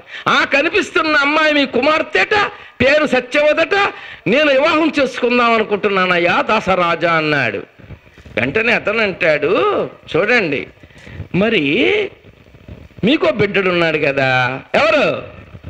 గాంగేయుడు, గంగాదేవి కుమారుడు. నీకో బిడ్డడున్నాడు కదా గాంగేయుడు, మరి అతనే కదా రేపు రాజు అవుతాడు. మరి నా బిడ్డకు పుట్టినవాడు ఏమైపోతాడు చెప్పు ఒక్కసారి. అందుచేత నువ్వు మా అమ్మాయిని నీకు ఇచ్చి పెండ్లి చేస్తాను, మా అమ్మాయికి పుట్టిన వాడినే మహారాజును చేసే ఫలమైతే నాకు అభ్యంతరం లేదు, చేసుకో. ఇదండి పెట్టిన తిరకాసు. ఆ మాట అనేసరికి మరి చేతికి అందొచ్చిన పిల్లవాడిని ఇంట్లో పెట్టుకొని ఇంకొక ఆమెను చేసుకొని ఆమెకు పుట్టిన బిడ్డని మహారాజుని చేస్తే మరి ముందు భార్య బిడ్డ ఏమైపోతాడరా? ఇది జరిగే పని కాదనుకున్నాడు. వెంటనే తన అంతఃపురానికి వెళ్ళిపోయాడు. ఇక్కడ వినండి, ఎప్పుడైనా తన కుమారుడు గాంగేయుడితో ఆనందంగా పలకరించేవాడు తండ్రి. ఈవేళ మనసంతా సత్యవతి మీద ఉండి కుమారుడు ఎదురుగా ఉన్న పలకరించగా చూసి చూడనట్లుగా మనసులో వెద చెందిన వాడై ఉండి బెంగ ఎక్కువగా ఉన్న వ్యక్తిగా అదుగో తన సైన మందిరానికి వెళ్ళిపోయాడు, లోపలికి వెళ్ళిపోయాడు. వెంటనే కుమారుల్లో మార్పు వచ్చింది. నాన్న ఏమిటి, నా తండ్రి ఎప్పుడు నాతో ప్రేమగా మాట్లాడి సైన మందిరానికి వెళ్ళే నా తండ్రి ఈవేళ నాతో మాట్లాడలేదేమిటి అని మనసులో ఆలోచన. నాన్న అబ్బాయిలు పుట్టలేదని బాధపడే వాళ్ళు చాలామంది, అందరూ కుమారులు కాదు, 4 రకాల కుమారులు. ఎంతమంది అమ్మా? 4 కుమారుల రకం. ముందువాడు శత్రురూప పుత్రుడు, రెండోవాడు రుణదాత పుత్రుడు, మూడోవాడు ఉదాసీన పుత్రుడు, 4వవాడు సేవకా పుత్రుడు. ఇప్పుడు మీ కొడుకులు ఎలాంటి వారో మీరే నిర్ధారణ చేసుకోవచ్చు, ఎవరికి వాళ్ళవే. 4 కొడుకులు పుట్టలేదని ఇబ్బంది పడద్దు ఎవరు కూడా. అయినా ముందు కొడుకు పుట్టాలని ఎవరికన్నా మనసు కలిగితే పెండ్లి చేసుకునేటప్పుడు పెండ్లి పీటల మీద నుంచి పైకి లేస్తారు కదా భార్యాభర్త, అదే పెళ్లి కూతురు పెళ్లి కొడుకు. ఈ అమ్మాయి ఆ భర్త రేలు పట్టుకుంటుంది. ఏ రేలు పట్టుకుంటుంది నాన్న? చిటికిన వేలు పట్టుకుని అలాగ తిరుగుతుంటారు కదా వాళ్ళు. అలా చిటికిన వేలు పెట్టుకొని తిరిగినప్పుడు అమ్మాయి అన్నా పుడతాది, అబ్బాయి అన్నా పుడతాడు. అదే ముందు అబ్బాయి పుట్టాలని ఎవరికన్నా ఉంటే ఇదిగో ఈ బొట్టన వేలు పట్టుకోవాలి. ఆ పెళ్లి కూతురు బొట్టన వేలు పట్టుకొని గోరు కనబడకుండా అలాగాని తిరిగితే 7 అడుగులు వేసేస్తే ముందు ఎవరు పుడతారో చెప్పండిరా? ముందు అబ్బాయే పుడతాడు. పుట్టకపోతే ఫోన్ చేశారు గనక ముందు ఖచ్చితంగా అబ్బాయే పుడతాడు. ఒక ఆవిడకి అలాగే చెబితే చాలా గట్టిగా పట్టుకుందట. 2 కవల పిల్లలు ఆడపిల్ల పుట్టేశారట. తిట్టింది తిట్టకుండా తిట్టింది నన్ను. గంట సేపు తిట్టింది ఫోన్లో నా పొరపాటు ఉంది కదని తిట్టించుకున్నాను గంట సేపు కూడా. నాన్న అందుచేత సహజంగా మాత్రం అలాగా ఎవరు మగపిల్లవాడే పుడతానికి అవకాశాలు ఉంటాయి. పెద్దలు చెప్పిన మాట సమయం ఇవన్నీ కూడా. అందుకని ఎవరు విచారించకండి. అదే పెద్దలు చెప్పిన మాట కాబట్టి వాళ్ళు చేయడం ధర్మం. అందుచేత ఇక్కడ 4 ఉద్భవించారు కొడుకులు. అందరూ కొడుకులు కాదు. ఎన్ని రకాల కొడుకులు? మొదటివాడు ఎవడు? శత్రురూపపుత్రుడు. అంటే శత్రువు అండి అతను. తల్లిదండ్రులు కొట్టే కొడుకులు లేరనుకుంటున్నారమ్మా మీరు? మా పక్కనే ఉన్నారన్నారు చాలామంది. తల్లిదండ్రులని ప్రేమ ఉండదు నాన్న, కొడుతుంటారు వాళ్ళని. మరి కొట్టడం ఎందుకంటే ఇప్పుడు నా మాట విన్నాక తల్లిదండ్రులు ఇప్పుడు దాకా ఏడిశారు, ఇలాంటి కొడుకుని కన్నానేట్రా, అదిగో నా గోపు పేలిపోతుంది అని బాధపడ్డ వాళ్ళు ఈ వేళ నుంచి ఇంక బాధపడరా? ఆ గురుగారు బాగానే చెప్పారు, పర్లేదు ఎవరే ఇంకో 2 తగిలిచ్చేయి. ఏమిటది? పూర్వజన్మ శత్రువాడు మనకి. ఆ శత్రువు ఉన్నాడు, వాడు పగతో ఉంటాడు. ఆ పగ తీర్చుకోలేక చచ్చిపోయాడు. ఆ పగ తీర్చుకోవడం కోసం ఎలా పుట్టాడు? కొడుగ్గా పుట్టి ఆ కక్ష అంతా ఇప్పుడు తీర్చేసుకుంటున్నాడు. వాడు శత్రురూప పుత్రుడు. రెండోవాడు ఎవరు? రుణదాత పుత్రుడు. రుణదాత పుత్రుడు అంటే ఎవరంటే పూర్వజన్మలో మనకి రుణాన్ని ఇచ్చాడు, కొంత అప్పు తీర్చలేకపోయాం, మళ్ళీ అప్పు తీర్చుకోవడం కోసం కొడుకై పుడతాడు. అదిగో సంతకెళ్తాను 1000 రూపాయలు ఇవ్వమ్మ అంటాడు, 1000 రూపాయలు ఇచ్చేస్తారు. 500 రూపాయల సామాన్లే కొంటాడు, 1000 రూపాయలు లెక్క చెప్పేస్తాడు, 500 నొక్కేస్తాడు. ఎంత అయిపోయింది? 500 అప్పు తీర్చేసుకున్నాడు. రుణదాత పుత్రుడు. మూడోవాడు ఎవడు? ఉదాసీన పుత్రుడు. కొడుకులు లేరని బాధపడకండి రా, అందరూ కొడుకులు కాదు, 4 రకాల కొడుకులు, 2 రకాల కొడుకులు చెప్పాను. 3వ రకం కొడుకు ఎవరు? ఉదాసీన పుత్రుడు. ఉదాసీనంగా ఉంటాడు, తెలివితేటలుగా ఉంటాడు, మంచి చాకచక్యంతో చదువుతూ ఉంటాడు. ఇలాంటి వాడు డాక్టర్ అయిపోతే ఉన్న ఎకరాలు పొలం భూమి అమ్మేసినా పర్వాలేదు అనుకుంటారు. మొత్తం అంతా అమ్మేశారు, వాడిని చదివేశారు, పెద్ద ప్రయోజకుడు అయిపోయాడు, పెళ్లి చేసేసారు. డార్లింగ్ సూట్ కేసు సర్దే ఏరేకి వెళ్ళిపోదామని చెప్పి వెళ్ళిపోతాడు. ఒరే ఉన్న పొలాన్ని అమ్మేశాం, ఉన్న ఇల్లు అమ్మేశాం, ఉన్న బంగారం అమ్మేశాం, నేను గొప్ప ప్రయోజకుని చేశాం, నువ్వు చూస్తావనే కదరా అని అడిగితే ఏమంటాడు? కన్నందుకు ఎవరి కోసం చదివిస్తారు, కన్నందుకు ఎవరి కోసం చేస్తారు, మీ పని మీరు చేశారు, నా పని నేను చేస్తాను, పదవే పోదాం గౌరీ అని చెప్పి సిద్ధేయమంటాడు. వీడేవాడు ఉదాసీన పుత్రుడు. ముందు 2 కన్నా డేంజరస్ ఫీలో వీడు. ముందు 2 బెటరు నన్ను అడిగితే. వీళ్ళు కొడుకులు కాదర్రా. 4వ వాడు కొడుకు ఎవరు? 4వ వాడు ఎవరు నాన్న? సేవకాపుత్రుడు. ఆ కేటగిరికి చెందాడు గాంగేయుడు. వెంటనే తండ్రి సత్యవతిని చూసి హృదయం అంతా ఆమె నింపుకొని కొడుకుతో మాట్లాడకుండా సైన మందిరంలోకి వెళ్ళిపోతే కొడుకు పడే తపన చూడండి. నా నాన్నగారు నాతో మాట్లాడలేదు, ఎప్పుడు ప్రేమగా సేదదీర్చేవారు, నానా బాగున్నావని లోపలికి వెళ్ళేవారు, ఈవేళ మాట్లాడలేదు. ఏం జరిగి ఉంటుంది? తపన. అది కొడుకంటే. ఆ తపన పడిపోతున్నాడు లోపల. తండ్రి బాధ ఎలాగైనా తీర్చాలన్న భావంతో ఉన్నాడు. అమ్మా లోపల చంద్ర మహారాజు అందరికీ చితి చింత 2 ఉంటాయి. చితి చింత. చనిపోయిన శవాన్ని దేని మీద పెడతారు? చితి మీద పెడతారు, కాల్చేస్తారు. చూడండి, ఈ చింత చితి చనిపోయినోడు కాల్చేస్తుంది. చెప్పండి, చితి చనిపోయినోడు కాల్చేస్తుంది, చింత బతుకున్నవాడు కాల్చేస్తుంది. చింత ఉన్నవాడు ముఖం బాగోదు తెలుసమ్మా. ఎన్ని బంగారం నగలున్నా, ఎన్ని పట్టు పాన్పులున్నా, ఎన్ని గద్వాలు పట్టు చీరలున్నా, ఎంత పెద్ద బిల్డింగులున్నా మనస్సులో ఆనందం లేని వారు బ్రతుకులు అయోమయం అమ్మ. ఏమీ అక్కర్లేదు, తృప్తిగా నిత్యతృప్తుడు. వెళ్ళాడు రామచంద్రుడు, తలుపు కొట్టాడు. అర్ధరాత్రి నిద్ర పట్టడం లేదు, మనసు బాగోలేదు అని తలుపు కొట్టాడు. లోపల గురువు గారు వశిష్ఠుల వారు ఎవరు అన్నాడు. నేనే అన్నాడు రామచంద్రుడు. నేనంటే ఎవరు అన్నాడు లోపల గురువు గారు. అది తెలుసుకోవటానికి వచ్చాను గురువర్య అన్నాడు. తలుపు తీశాడు. అదిగో రామచంద్రుడు వశిష్ఠుల వారు కూర్చున్నారు. మహానుభావ, నాకు మనసు ప్రశాంతంగా ఉండాలి, ఆత్మజ్ఞానం కలిగితేనే కానీ ఆ ప్రశాంతత నాకు రాదు. ఆత్మజ్ఞుడు అంటే ఎవరు అని అడిగాడు రామచంద్ర ప్రభు. ఆత్మజ్ఞుడు అంటే ఇక్కడ చూడండి చెప్తున్నాడు, నిత్యతృప్తుడు. అండర్లైన్. నాన్న, అందరం యావరేజ్ కుటుంబాలు మనయి. దేనికి పెద్దవాళ్ళని చూసుకొని మురిసిపోయి నేను అలాగే అయిపోవాలనుకోకండి. ఉన్న దాంట్లో మనశ్శాంతి ఉంటుందో లేదో చూసుకోండి. ఉన్న దాంట్లో ఆనందాన్ని అనుభవించండి. ఎప్పుడు తృప్తి అన్నది మర్చిపోకండి. ఇదే వశిష్ఠుల వారు చెప్తున్నారు, ఆత్మజ్ఞుడు ఎవరు అంటే నిత్యతృప్తుడు. ఒకటి ఏంటి? నిత్యతృప్తుడు, ప్రశాంత చిత్తుడు, వాసనాశూన్యుడు, రాగరహితుడు, ఆకాశం వలె ఎప్పుడు నిర్మలంగా ఉన్నవాడు ఆత్మజ్ఞుడు.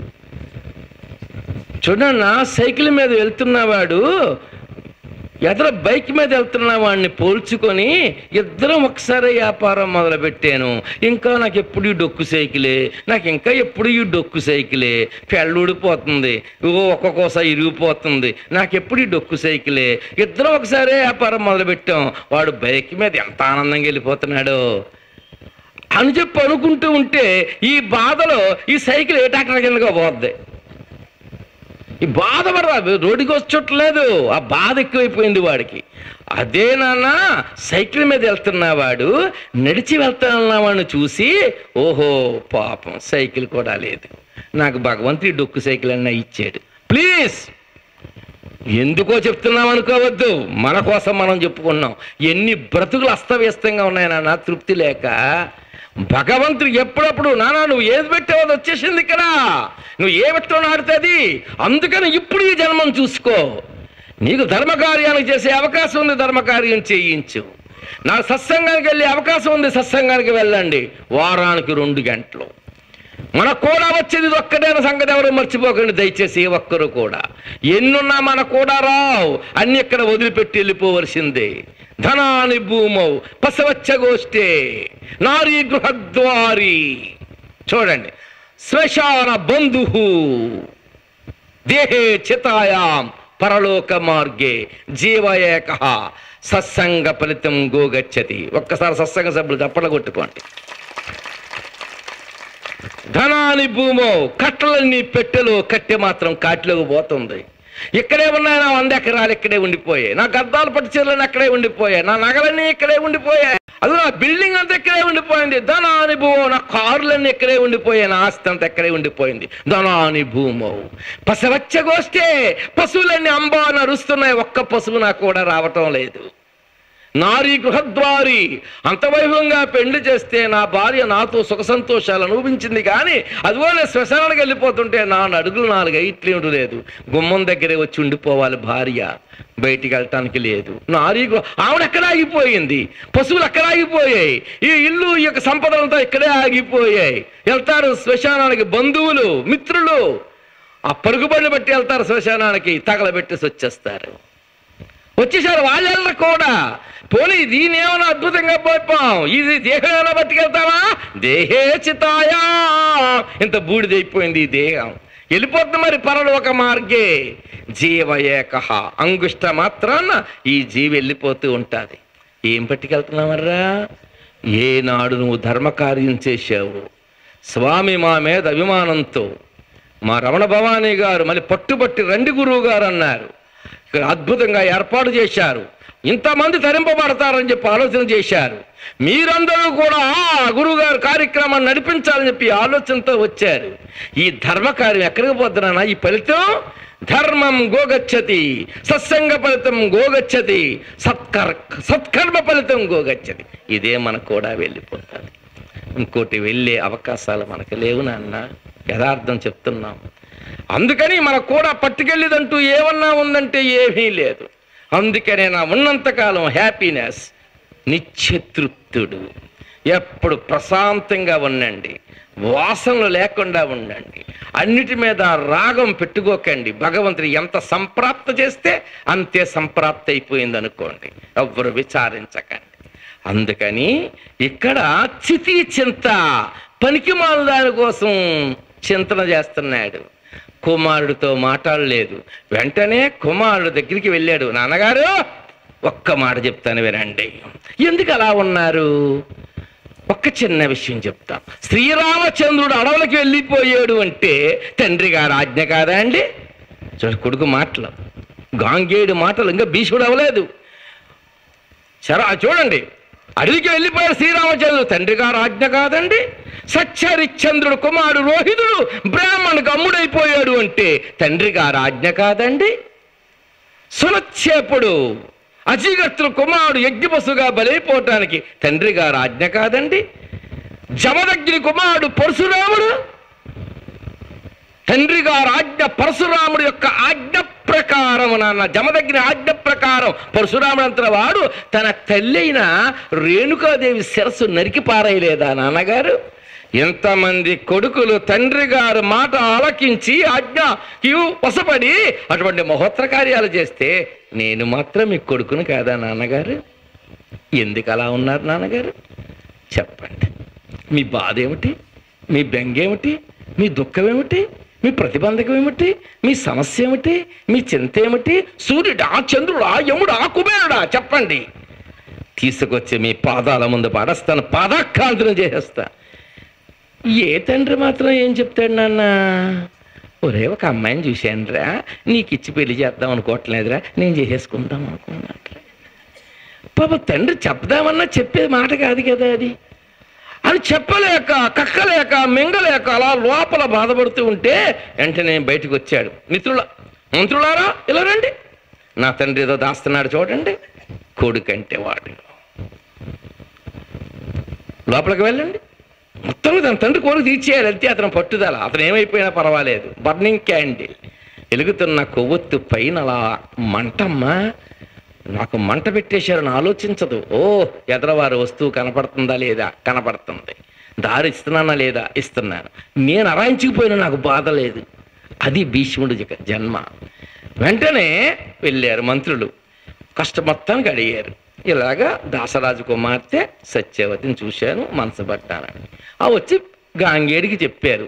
మా తండ్రి గారు ఎంత చిన్నదాని కోసం ఇంత అవస్థపడ్డారా? వెంటనే పెళ్లి జరిపించేస్తాను. వెంటనే తురంగాన్ని అంటే గుర్రం అధిష్ఠించాడు. తిన్నగా దాసరాజు దగ్గరికి వెళ్ళాడు. ఎవరు? గాంగేయుడు.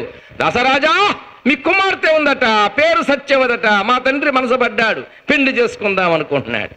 నువ్వున్నావు కదయ్యా, మీ తండ్రి పెళ్లి చేసుకోవడం ఏమిటన్నాడు దాసరాజు. కాదు, మీ కుమార్తె నాకు తల్లి కాబోతుంది, కాబట్టి మీ కుమార్తెను తండ్రికి ఇచ్చి పెళ్లి చెయ్యండి. చేస్తాను.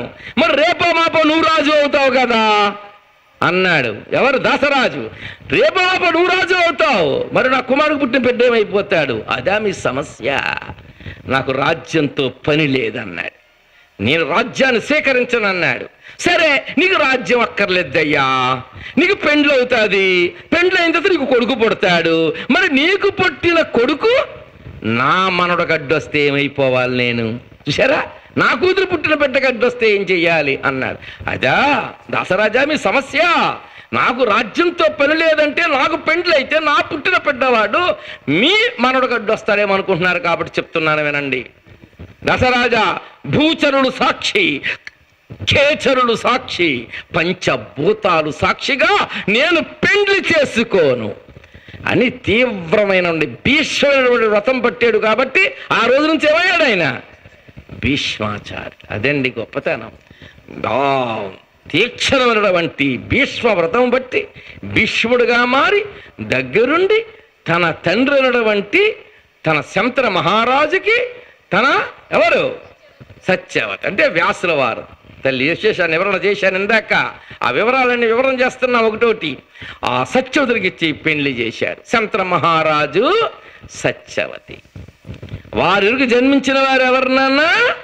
ఇరువురు. ఎవరవా ఇరువురు? పాండవులే. ఎవరమ్మా? వారు ఎవరు, ఎలా ఉద్భవించారు? చిత్రాంగదుడు విచిత్రవీరుడు ఉద్భవించారు. మన గంగా ఎవరు? సత్యవతమ్మకి, శంతన మహారాజుకి ఉద్భవిస్తే చిత్రాంగదుడు విచిత్రవీరుడు. చిత్రాంగదుడు సేమ్ అదే పేరు గల గంధర్వుడితో యుద్ధం చేసి ప్రాణాలు పోగొట్టేసుకున్నాడు. ఇంకా మిగిలిన వాడు ఎవరు? విచిత్రవీరుడు. ఇతనికి అంబ, అంబిక, అంబాలిక ఈ ముగ్గురు అక్క చెల్లెలు. కాశీరాజు కూతుర్నిచ్చి పెళ్లి చేయాలని భీష్మాచార్యులు వెళ్ళాడు. ముగ్గురు తీసుకొచ్చేసాడు తన తమ్ముడికి ఇచ్చి పెళ్లి చేయాలని. ఆ చెయ్యాలనుకున్నప్పుడు పెద్ద కూతురైనటువంటి అంబ అంది, భీష్మాచార్య మా ముగ్గురు అక్క చెల్లెల్ని అదిగో విచిత్రవీడికి ఇచ్చి పెళ్లి చేయాలనుకున్నావు, సంతోషం. కానీ నేను సాల్వ మహారాజుని ప్రేమించాను, సాల్వ మహారాజుని పెళ్లి చేసుకుంటాను. మీ తల్లి చూడండి, ఇక్కడ వివాహం చేసుకున్నా నా మనసు అక్కడ ఉంటుంది, మనువు ఎక్కడున్న ప్రయోజనం ఏమని చెప్పండి, దేహం. అంచేత నన్ను తీసుకెళ్ళి అక్కడ దేపెట్టేయండి. అలాగే దేపెట్టేశాడు. ప్రేమించిన సాల్వ మహారాజు ఏమన్నాడు? పరాయవాడు కరస్పర్శ చేత మాలిన్యమైపోయిన నీ దేహాన్ని నేను ముట్టుకోను, చే అవతల పో అన్నాడు. ఇక చేసేది లేకపోయింది ఆమె. అప్పుడు వెంటనే భీష్మాచార్యుల దగ్గరికి వచ్చి, నువ్వు నా చెయ్యి పట్టుకొని బరబరా లాగి రథలెక్కించుకొని తీసుకుపోయావట. నీ పరాయవాడు కరస్పర్శ చేత నా దేహం మలినమైపోయిందట. అందుచేత పెండ్లి చేసుకోనన్నాడు. మరి నువ్వే నాకు గతి, నువ్వే చేసుకోమంది భీష్మాచార్యులు. అప్పుడు నా తండ్రి గారి వివాహం కోసం భూతవుడు కేచలు పంచభూతాల సాక్షిగా చేశాను, చేసుకోనని. అది నా వల్ల ఏ పని కాదన్నాడు. అప్పుడు అంబ శపించింది, నీ మూలంగా నా బ్రతుకు చెడిపోయింది కాబట్టి ఎప్పటికైనా నీ చావు నా చేతుల్లో ఉందంది. అందుకే కురుక్షేత్ర రణరంగంలో కౌరవుల పక్కలో వంటి ఆ భీష్మాచార్యులు దాటికి దీటికి తట్టుకోలేక విలవెల్లాడిపోతున్నారండి పాండవులు. అప్పుడు ఏమిటి శాపం? ఒక స్త్రీ పురుషుడుగా ఉన్నా, పురుషుడు స్త్రీగా ఉన్నా, నపుంసకుడు ఎదురుగా ఉన్నా నేను అస్త్రశస్త్ర ప్రయోగం చేయను అన్నాడు భీష్మాచార్యులు. అందుకనే ఈ అంబే శపథాను ప్రకారంగా ఆవిడే సెకండ్గా ఉద్భవించి అదిగో కురుక్షేత్ర రణరంగంలో ఆమె సెకండిగా నపుంసకుడుగా అది ఎదురుగా ఉండబట్టి వెంటనే ఇక బాణాలు ప్రయోగించకపోతే అప్పుడు కృష్ణ పరమాత్మ అర్జునుడితో బాణాలు సంధించి భీష్మాచార్యుని పడగొట్టేయని చెప్పాడు, లేకపోతే ఎవరు. అది అంబ గొడవ. ఇక అంబిక, అంబాలిక విచిత్ర వీరుని పెళ్లి చేసుకున్నారు. అతిరతి మృదుహేతువు. బాగా వినండి అన్న. భార్య అందగత్తని ఎండనక, వాననక, రేయనక, పగలనక, నిద్రనక, ఆహారం అనక, సుఖమనక, సంతోషం అనక, ఉద్యోగం అనక, వ్యాపారం అనక ఎక్కడికి పోషణగా వెళ్లకుండా భార్యతోనే రమించి రమించి భార్యలతో అంబిక అంబాలికతో రమించి రమించి క్షయవ్యాధి వచ్చి చచ్చిపోయాడు. పెద్దవాడు యుద్ధంలో చనిపోతే రెండో వాడు భార్యలతో రమించి రాజయక్ష్మి అంటే క్షయవ్యాధి వచ్చి చచ్చిపోయాడు. పాపం సత్యవతి. ఇంకా శంతన మహారాజు పని అయిపోయింది. ఇంకా సత్యవతి అలా ఏడుస్తుంది. ఇద్దరు కుమారులు ఉద్భవించారు, ఇద్దరు చనిపోయారు. పెద్దవాడు ముందే, రెండో వాడికి ఇద్దరు భార్యలు అంబిక, అంబాలిక. ఎవరి గర్భాన్న సంతతి కలగలేదు. రాజ్యం అరాచకం అవుతుంది, వంశం విచ్ఛిన్నం అవుతుంది. ఇప్పుడు ఏమిటి బ్రతుకు అని ఆలోచన చేస్తూ ఉంటూ వెంటనే అమ్మా నేను ఉద్భవిస్తున్నాను, నీ కూడా వస్తే లోకులు కాకులై పడుస్తారు, నేను తపస్సుకి వెళ్ళిపోతున్నానమ్మా, ఏనాడైతే నా అవసరం నీకు వస్తుందో ఒక్కసారి మనసులో స్మరించమ్మా అన్నాడు. ఎవరు వ్యాసుల వారు. ఈనాడు అవసరం వచ్చింది. వెంటనే వ్యాసుల వారిని స్మరించింది అమ్మ. నాన్న బిడ్డ రారా అని వచ్చా. నాన్న నువ్వు ఉద్భవించి తపస్సుకు వెళ్ళిపోయిన తర్వాత నన్ను మహారాజు శంతన మహారాజు పెళ్లి చేసుకున్నాను నాన్న. ఇద్దరు అబ్బాయిలు పుట్టారు, అందరూ చనిపోయారు. రెండో వాడికి ఇద్దరు భార్యలు, అదిగో అంబిక, అంబాలిక, ఇద్దరు వితంతులు ఉన్నారు. ఎవరి గర్భాన సంతతి లేదు. మరి నాన్న రాజ్యం అరాచకం అయిపోతుందరా. ఇది తల్లి ఆజ్ఞ కాదు, దైవాజ్ఞగా భావించు నువ్వు బయటవాడివి కాదు, నా కుమారుడివే కదా నాన్న, కాబట్టి వారి వల్ల నువ్వు సంతతి కలగాలి అని చెప్పి పెద్ద కోడలతో చెప్పి ఆ పెద్ద కోడల్ని అంబికని పంపించింది సైన మందిరంలోకి. అక్కడి వరకు సైన మందిరంలోకి ఉన్నటువంటి వ్యాసుల వారి దగ్గరికి ఈ అంబిక, అంబాలిక కదా అంబిక, పెద్ద రెండో ఆవిడ అంబిక వెళ్ళింది. అక్కడి దాకా బాగా వెళ్ళి అక్కడికి వెళ్ళిన వెంటనే 2 కళ్ళు మూసేసుకుందండి. ఆ రూపాన్ని చూసి, ఇటువంటి రూపుడు దగ్గరగా నన్ను పంపిందని, పిచ్చిదానా, నేనెవరో, నా శక్తి ఏమిటో, నా తత్వం ఏమిటో తెలియక నన్ను హేళన చేసి కళ్ళు మూసుకున్నావు కాబట్టి నా మూలంగా నీకు పుట్టబోయేవాడు గుడ్డివాడు పుట్టుగాక. మా హత్తులండి మనసులో అనుకుంటే చాలా అయిపోతాయమ్మా, మనసులో అనుకుంటే అయిపోతాది. అందుకే గుడ్డివాడు ఉద్భవించాడు. ఎవరు? ధృతరాష్ట్రుడు. గుడ్డివాడు రాజ్యం వెళ్ళగలనన్న. మళ్ళీ వ్యాసుల వారిని బ్రతిమలాడింది. రెండో కోడలు అంబాలికని పంపించింది. ఆమె సైన మందిరం దాకా వెళ్ళి బిత్తర చూపులు చూసి వెనకంజ వేసి అదో తెల్లముఖం పెట్టింది ఆవిడ. నా మూలంగా నీకు పుట్టబోయేవాడు రోగగ్రస్తుడు పుట్టుగాక, పాండు జబ్బు, ముఖమంతా పాండు రోగంతో ఉంటుంది, తెల్లబాడిపోయి ఉంటుంది, రక్తం లేనివాడిగా. అటు రోగగ్రస్తుడు ఉద్భవించుగాక అని చెప్పించేశాడు. ఎవరు ఉద్భవించారు? పాండురాజు రోగగ్రస్తుడు. మళ్ళీ పెద్ద కోడలు బ్రతిమలాడింది. పెద్ద కోడ అలాగే అని చెప్పి బయటకు వచ్చి దాసిని పిలిచింది. దాసి, ఇది జరుగుతున్న సంగతి, నేను వెళ్ళలేకపోతున్నాను, నా బదులు నువ్వు వెళ్ళు వ్యాసుల వారి దగ్గరికి అంది. మహానందపడిపోయిందండి. ఓ మహాత్ముడితో నాకు సాంగత్యం అనుకుంది. అందుకే వెళ్ళింది, విభ్ర విలాసాలు చూపించింది, ఆనందపరిచింది, ఆనందపడ్డది. అందుకే ధర్మ శాస్త్ర విశారద కోవిదుడైనటువంటి కుమారుడు ఉద్భవించాడు. పేరు విదురుడు. దాసి పుత్రుడు, రాజ్యం వెళ్ళడానికి అనర్హుడు. 3 అనర్హతే. కానీ 3 రెండో వాడు రోగగ్రస్తుడైన పాండురాజునే.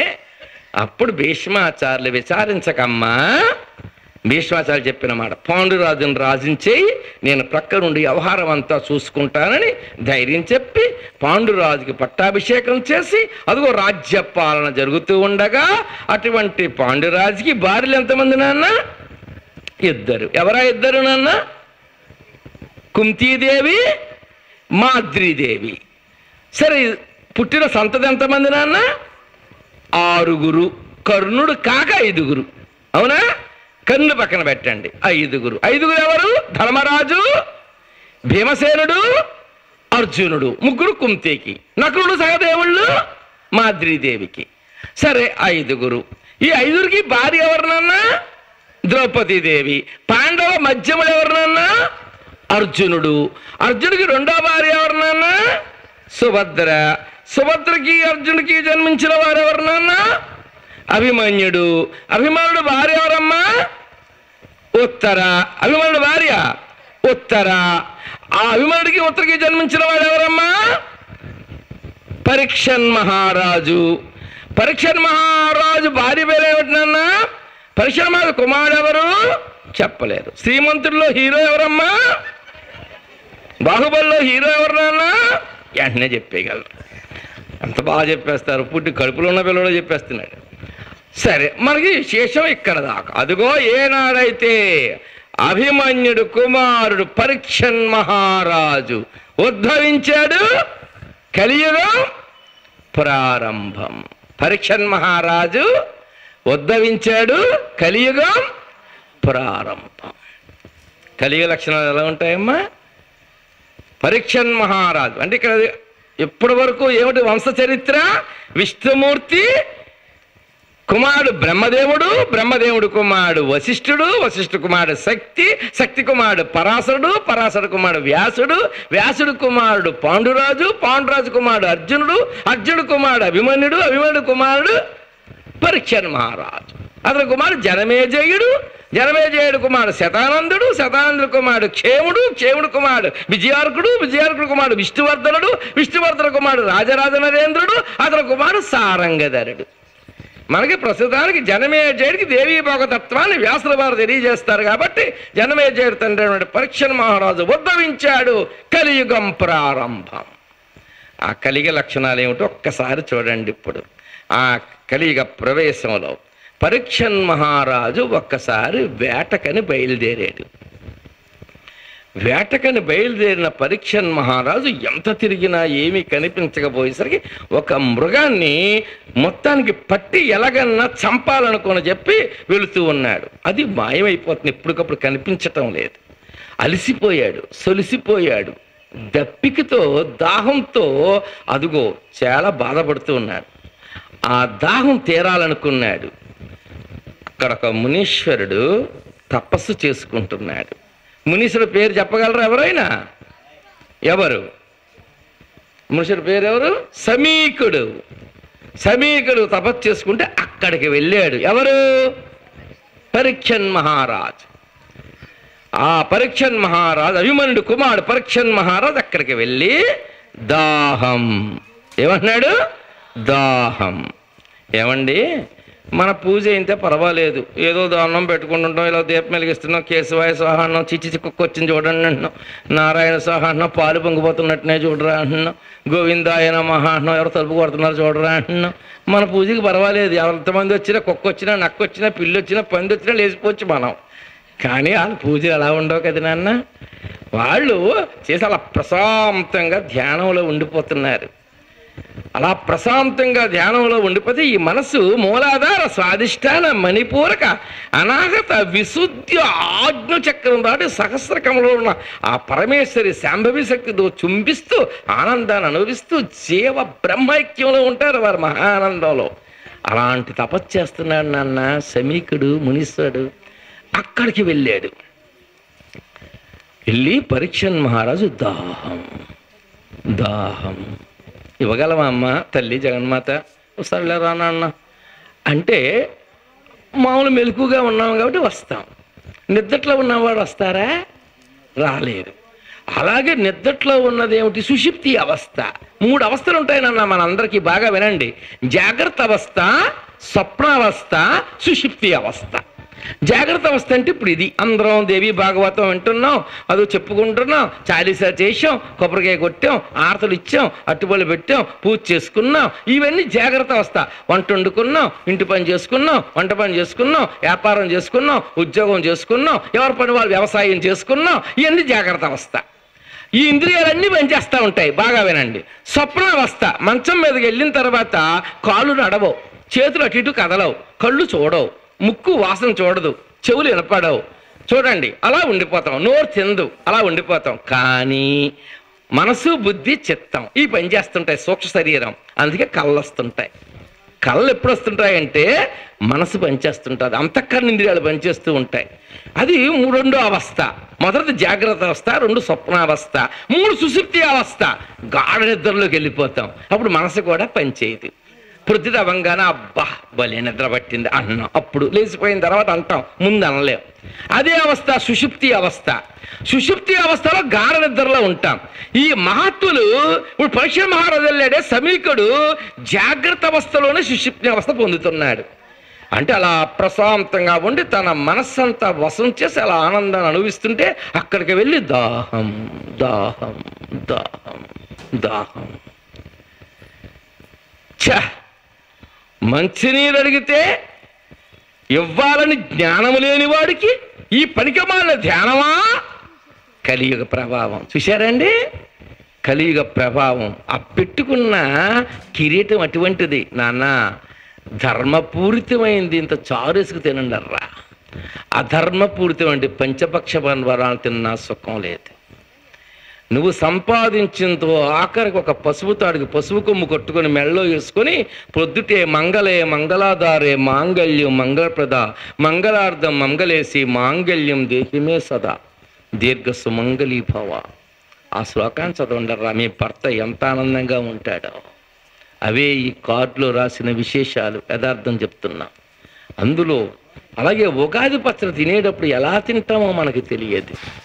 ఆ రహస్యాలన్నీ రాసి గొప్ప శక్తిమంతులు అవ్వాలని నా కోరిక. అందుచేత చిన్న చిన్న వాటికి ఎవరికి డబ్బు ఖర్చు ఎక్కువ ఉండదు నాన్న. మనసు ఇవ్వండి. ఇది యథార్థం నమ్మండి. Where there is confidence, where there is confidence there is love.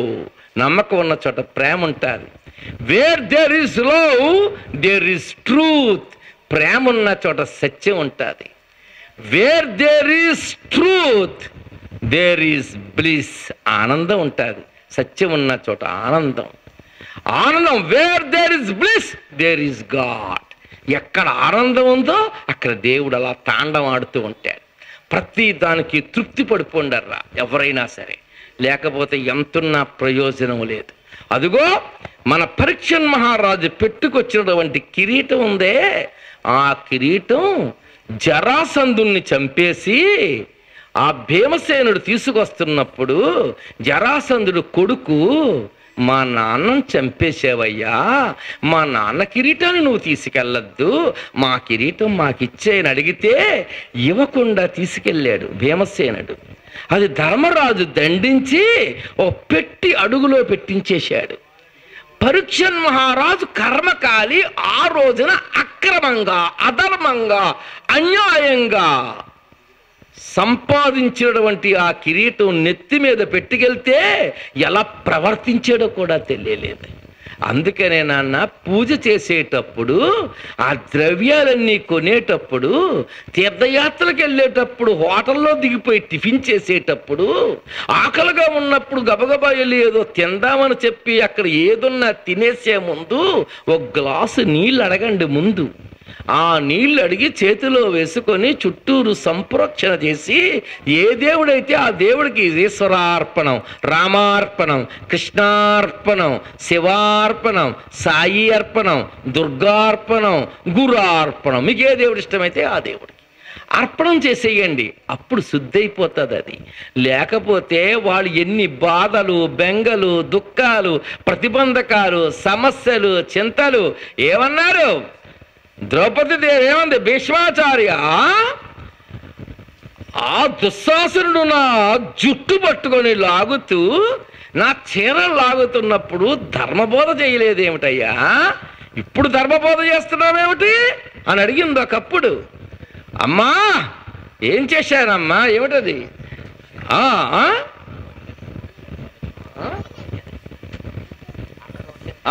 ఏమన్నారు అప్పుడు? దోషపూరితమైన భోజనాలు, దోషపూరితమైనటువంటి తిండి తింటున్నాం మనం అందరం నాన్న. అందుకే ఆడవారు ఆదివారం తెలియజేస్తాను కొన్ని విశేషాలు. మీరు నేను ఏ రకమైన అన్నం తిన్నానమ్మా, అన్నదోషేనా చిత్తస్య కాలుష్యం సర్వదా భవేత్, కలుషీకృత చిత్తానాం ధర్మం సమ్యక్ భాసతే. అడిగిందండి ద్రౌపది, నిలదీసేసిందండి భీష్మాచార్యుల్ని. ఇప్పుడు ధర్మబోధ చేస్తున్నావు, ఆనాడు చీరలు లాగుతున్నాడు, ఏమైంది నీ ధర్మబోధ? ఖిన్నుడై కూర్చున్నావే, ఖిన్నుడే ఎలా బుర్రంచుకొని కూర్చున్నావు? అమ్మా నేను తిన్న అన్నం అలాంటిదమ్మా. నాన్న ప్లీజ్ మీరు ఏ వండుకున్నా భగవన్నామం చేస్తూ వండండి రా, ఎంత ఆనందంగా ఉంటుందో చూడండి. మా భర్త గారు మా కోపం అండి, గురువు గారు అన్నం తింటా పైకి లేసి ఫట్ఫట్లాడించేస్తున్నాడండి ఈ మధ్యన. మరీను అన్నం అయ్యాకన్నా కొడితే బాగుండండి, అన్నం 4 ముద్దలు తింటాడు, లేచి 4 దవడమే కొడేస్తున్నాడు, మళ్ళీ భోజనం చేస్తున్నాడు, మళ్ళీ కోపం వస్తే మళ్ళీ లేచి జుట్టెట్టు లాగేస్తున్నాడు. అలాంటి వాళ్ళన్నా చూడండి ఖచ్చితంగా మిమ్మల్ని సినిమా తీసుకెళ్ళిపోతాడు. నేను 4 మాటలు చెప్తాను, వారం రోజులు మీరు కష్టపడండి, మిమ్మల్ని ఎంత ఆనందం. మీరే ఫోన్ చేస్తారు, గురువుగారు నిజమేనండి చాలా ప్రేమగా చూసుకుంటున్నాడండి, నన్ను కొట్టడం మానేశాడండి, తిరిగి నన్ను కొట్టమంటున్నాడండి ఈ మధ్యన అన్న మాట యథార్థమమ్మా. మన చేతుల్లో పని. మనకు ఆ సీరియల్స్ చూసుకుంటా ఆ బియ్యం చేటు కూడా అక్కడికి వెళ్తుంది. అక్కడ చూసుకుంటే ఇదిగో అక్కడ నుంచి అదే శ్రీనివాస కళ్యాణం అట, చిన్నారి పెళ్లి కూతురట, రావులమ్మట, అష్టాచమ్మట, సీతాదేవి ఇంకోటట, ఇంకోటి శ్యామ సమీరాలట. మన బాధలే సరిపోక ఏడుస్తుంటే ఆ బాధలన్నీ మనకే. ఈ బాధలు ఆ బాధలు ఆ బియ్యంలోకి వెళ్తున్నాయి. ఆ బియ్యంతో కూడిన అన్నమేమో అతనే పెడుతున్నాం, అతను మధ్యలో ఎకారం వచ్చి పట్టుపట్లు ఆడించేస్తున్నా. నువ్వు చేస్తున్న పొరపాట, మీ ఆయన చేస్తున్న పొరపాట అమ్మా, నువ్వు చేస్తున్న పొరపాటు అది. ఇన్ని బాధలు నీకే, మన బాధలు మనకే సరిపోతుంటే ఆ సీరియల్ బాధలన్నీ మనకే కదా. ఈ బాధలు, బెంగలు, దుఃఖాలు మధ్యలో కానీ కరెంటు పోతే వాడిని ఎన్ని తిడుతున్నారు. ఆ పిల్లోడు అడ్డొస్తే జుట్టట్టు లాగేస్తున్నారు. పుట్టక పుట్టాడు పాపం ఆ పిల్లోడు. ఒరే ఇప్పుడు గారాలు పట్టువైనా సరే ఉంటా, సీరియల్ అయిపోయేదాకా ఎదుర్కొంటే వెళ్ళకరా ఆ జుట్టెట్టుకు పక్క లాగేస్తున్నారే. అందుకని నానాది కారణం ఎవరు? మనం. ఏమిటి? అన్నదోషేన చిత్తస్య, అన్నదోషేన చిత్తస్య అమ్మా ద్రౌపది, భీష్మాచార్య చెప్తున్న శ్లోకం నాన్న. అన్నదోషేణ చిత్తస్య కాలుష్యం సర్వదా భవేత్ కలుషీకృత చిత్తానాం ధర్మం సమ్యక్ భాసతే. అమ్మ నా ధర్మం పోయిందమ్మా, నేను ధర్మవిద్రుడు అయిపోయానమ్మా. అలాంటి అన్నం తిన్నానమ్మా. ఎవరన్నం తిన్నానమ్మా నేను? ధృతరాష్ట్రుడు కుమారుడు. ఎవరు? దుర్యోధనుడు కుమారుడు అన్నం. దుర్యోధనుడు అన్నం తిన్నానమ్మా. వాడు ఎటువంటి వాడో తెలుసు కదమ్మా. మీ ఆయన ఎవరు? అర్జునుడు శరప్రయోగం చేశాడమ్మా. శరీరం తూట్లు పడిపోయింది తల్లి జగన్మాత. తూట్లు పడిపోయి చెడు రక్తం అంతా బయటకు పోయింది. కాబట్టి ఇప్పుడు ధర్మబోధ చేస్తున్నానమ్మా నేను. ఇప్పుడు ధర్మబోధ చేస్తున్నాను నేను. చూసారా నాన్న, తల్లులు, జగన్మాతలు, నాన్న ముందు ఇంకా వివరాలు బోలు చేస్తాను. దయచేసి జ్ఞానయజ్ఞం మామూలు యజ్ఞం కాదు ఇది. అంత జ్ఞానంతో మిల్తివై వెళ్తుంది పురాణ ప్రవచనం అంతా. దానిబట్టి ఇది ప్రశాంతంగా వినండి. అందుచేత ఇది విన్న తర్వాత మీ మనసులో మార్పులు రాకపోతే నన్ను అడగండి ఎవరైనా సరే. కొంచెం దాని మీద దృష్టి పెట్టండి అంతే చాలు. అందుకే ఇక్కడ దేనికి ఏం జరిగింది ఇక్కడ? అదిగో ఆ బంగార కిరీటం అటువంటిది. అది పెట్టుకున్న వల్ల ప్రవర్తన మారిపోయింది పాపం. ఎవరికి? పరీక్షన్ మహారాజు. ఆ ప్రవర్తన కలియుగ ప్రభావం. బంగారంలోనా మగవారు కానీ ఆడవారు కానీ కాళ్ళు కడుక్కునేటప్పుడు చూసుకోండి జాగ్రత్తగా. కాళ్ళు రెండు తెలిసేయా లేదో చూడండి. పాపం మగవాయన వస్తారు, ఇంకా ఆయన కంగారు ఏం కూర వండిందో. ఏం కూరే? కాలు కడుక్కుంటానే. కాకరకాయ అంది ఈవిడి. దిక్కుమాల కూర వండావు అని చెప్పి కడిగిన కాలే కడుగుతుంటాడు ఆయన, కాకరకాయ పేరు చెప్పి. ఇంకొక ఆయన ఏం కూర? కోడి మాంసం అండి. ఒక్కడే కడుక్కుంటాడు కంగారులో. కోడి మాంసం కదా, రెండు కాళ్ళు కడిగేసుకున్నాను అనుకుంటున్నాడు పాపం ఆయన. నాన్న ఏ కూర అయినా బయట నుంచి వచ్చేవారు గండూషాం పుక్కలించిన నీళ్ళు వామభాగే. సరే ఎడం పక్క ఉయ్యాలి, కాళ్ళు మోకాళ్ళ దాకా కడుక్కోవాలి, లేకపోతే అందులో కలి ప్రవేశిస్తాడు. అందుకు బాగా గ్రహించండి. కాళ్ళు బాగా కడుక్కోకపోతే మళ్ళీ నీకే నష్టం. అందుకే కాళ్ళు బాగా కడుక్కోవాలి, మోకాల వరకు కడుక్కోవాలి. పుక్కలించిన నీళ్లు 3 సార్లు. ఎదురుగా ఊస్తే దేవతలు, వెనకాల ఊస్తే పితృదేవతలు, ఈ ప్రక్కన ఊస్తే ఋషులు, మునీశ్వరులు, ముని పొంగవులు. చూడండి, అందుకే ఎడం పక్క ఉయ్యాలమ్మా. పుక్కలించిన నీళ్ళు ఏ పక్కన ఉయ్యాలి? కాళ్ళు శుభ్రంగా కడుక్కోవాలి. తర్వాత ఎలా వండాలి, ఏం వండదు అసలు ఆదివారం నాడు వివరణ చేస్తాను మీకు. అందుకని ఇక్కడ ఆ పైన ఆ పెట్టుకున్న కిరీటం అక్రమమైంది. అందుకే ప్రవర్తన మారిపోయింది. మారిపోయి మంచి దాహంతో బాధపడుతున్న వారికి మంచినీరు ఇవ్వాలన్న జ్ఞానం లేని వారికి పనికి మాలిన ధ్యానమా? పగ తెచ్చుకోవాలి కదండి, క్షత్రియుడు కదండి. వెంటనే పరీక్షన్ మహారాజు అక్కడ మృత సర్పం పడుంది నాన్న. ఆ మృత సర్పాన్ని బాణం కొంత అలా తీసి ఇప్పుడు ఈ సాలువ ఎలా ఉందో అలా ఈ పావును మెడలో వేసి వెళ్ళిపోయాడు. పరీక్షన్ మహారాజు మునీశ్వరుడు మెడలో ఓపుకుంటూ ఒక దండైనా అన్న నమస్కారం పెట్టే, అందుకని పాములేస్తావా? ఆ ప్రతీకారం తీర్చుకోవాలని చెప్పి మంచినీళ్ళు ఉన్న కోపం చేత పైనున్న లక్షణం. అందుకే మర్చిపోవద్దు, మీరు ఎక్కడికన్నా వెళ్ళేటప్పుడు ధర్మపూరితమైన వస్తువులు పట్టుకెళ్ళండి. ఆ యాత్ర ధర్మంగా జరిగిపోతుంది. ఆ పావును వేసి వెళ్ళిపోయాడు. ఇదిగో కుమారుడు వచ్చాడు. సమీకుడు కుమారుడు పేరు శృంగి. ఇతనిలా చెప్పాను, ఇతను కూడా శత్రురూప పుత్రుడు, రుణదాత పుత్రుడు, ఉదాసీన పుత్రుడు కాదు. 4వ పుత్రుడు ఎవరు? సేవకా పుత్రుడు. చూశాడు తన తండ్రి మెడలో చనిపోయిన పాము ఉందనన్న. వెంటనే కుమారుడికి చూడండి రక్తం ప్రవహించిపోయింది. ఎవడు? ఒక మునిబాలుడే. ఆ కోపం చూడండి. నా తండ్రి ఎండనక వాననక రేయనక పగలనక నిద్రనక ఆహారమనక సుఖమనక సంతోషమనక అహోరాత్రులు 4వ జామునందు మేల్కాంచి స్నాన సంధ్యాది వైదిక క్రియలందు నిర్లక్ష్యము చేయకుండా నానావిధ పత్ర పుష్ప జలాదులచే ఆ పరమేశ్వరుని ప్రార్థన చేస్తూ పరమభావంతో ఉన్నటువంటి నా తండ్రి యమ నియమ ఆసనమ ప్రాణాయామ ప్రత్యాహార ధారణ ధ్యాన సమాధులతో ఉండి ఆ అద్భుతమైన శక్తిని మూలాధార స్వాధిష్టాన మణిపూరక అనాథ విశుద్ధ ఆజ్యచక్రాలు దాటుకుంటూ సహస్రకములో ఉన్నప్పుడు శాంభవి శక్తితో చుంబిస్తూ ఈ జీవ బ్రహ్మ ఐక్యంతో పరమానందాన్ని అనుభవిస్తున్నటువంటి నా తండ్రి మెడలో ఎవడైతే చనిపోయిన పాము వేసిపోయాడో వాడు నేటికి 7వ రోజున పాము కాటికి చనిపోగాక శపించేశాడు. ఎన్ని రోజుల్లో చనిపోతాడండి? ఎవడైతే నా తండ్రి మెడలో చనిపోయిన పాము వేశాడో వాడు నేటికి 7వ రోజున పాము కాటుకి చనిపోక. ఏమండి, తుపాకుందా, కత్తుందా? నోటి మాట. అది మహాత్ముడంటే. అందుకనే మనం గౌరవించండి, పూజించండి. ఏదు నమస్కారం పెట్టి వెళ్ళిపోండి. విమర్శించారంటే మీరు చేసుకున్న పుణ్యాలన్నీ పోతుంటాయి. ఎవరిని విమర్శించద్దు. ఒక నచ్చిన దేవుణ్ణి నచ్చిన గుణించుకోవడం, అందరిలోనే ఆయన చూసుకోవడం, మీరు ఆనందం కొలిది, మీ శక్తి కొలిది మీరు కర్మ చెయ్యడం. సరే, విశేషాన్ని చూడండి. ఎప్పుడైతే శపించాడో 99.9 మాకు తెలియదు. ధ్యానంలో ఉన్న వాళ్ళకి 0.1 తెలుస్తుందర్రా. మీరు కూడా దండం పెట్టుకోవడమే మెయిన్గా, మంత్రాలు చదివేయడం కాదమ్మా. కాసేపు ప్రశాంతంగా కూర్చోవడం అలవాటు చేసుకోండి. ఎవరైనా సరే కూర్చోవడం అలవాటు చేసుకుంటే అప్పుడు దీని అందం ఏమిటో అర్థమవుతుంది. 0.1 తెలుస్తుంది. మీ మనసంతా అమ్మవారి మీద లగ్నం అయిపోయింది. కళ్ళు అలా మూతలు పడిపోతాయి, కళ్ళమ్మ నీళ్ళు వస్తూ ఉంటాయి, చేతులు ఇలా ఉండిపోతాయి. లెగుద్దామంటే లెగలేవు, వినపడుతుంటుంది మాట, సమాధానం చెప్పలేము. ఆ భావాలు రావాలి. అలా ఉంది పరిస్థితి.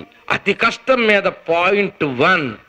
పరోపకారికి ఉపకారం చేయడం గొప్ప కాదురారా, అపకారికి ఉపకారం చేయడం. ఉన్నవాళ్ళకి పెట్టుకోవడం కాదు. పండగ వచ్చిందట, ఇగో జంతువులు చేసుకుంది, చేగొడులు చేసుకుంది, పాకంలో చేసుకుంది, అరిసెలు చేసుకుంది, పక్కవాడికి ఇచ్చింది. మళ్ళీ ఆ పక్కవాడికి తీసుకొని మళ్ళీ ఆవిడ ఇవ్వకపోతే తిడతదరా బాబా అని చెప్పి ఆవిడేదో వండి ఈవిడికి ఇస్తారు. ఆవిడికి ఈవిడికి అడుక్కునే అతను వచ్చి, అమ్మ పండగ వచ్చిందమ్మా, ఒక ఏదో పెట్టండి అమ్మా, లేదు, ఒక అరిసెముక్క పెట్టండి అమ్మా, లేదు, ఓ పొంగడం పెట్టండి అమ్మా, లేదు, ఓ పొకండ వేయండి అమ్మా, లేదు, ఓ జంతికన్నా పెట్టండి అమ్మా, లేదంటుంటే కొంచెం అన్నం వేయమ్మా, లేదు, ఒక కూర వేయమ్మా, లేదు, ఒక పచ్చడి వేయమ్మా, లేదు. ఏమీ లేకపోతే ఇంట్లో ఎందుకమ్మా, వచ్చి ఇద్దరం అడుక్కుందాం. నాకు 2 చెప్పులు ఉన్నాయి, నీకో చెప్పిస్తాను, ఇద్దరం పక్షాందేహి అని పోతాం. ఉన్నవాళ్ళు పెట్టుకోవడం పెట్టినా, లేని వాళ్ళకి పెట్టండి. అది అద్భుతం అంటే.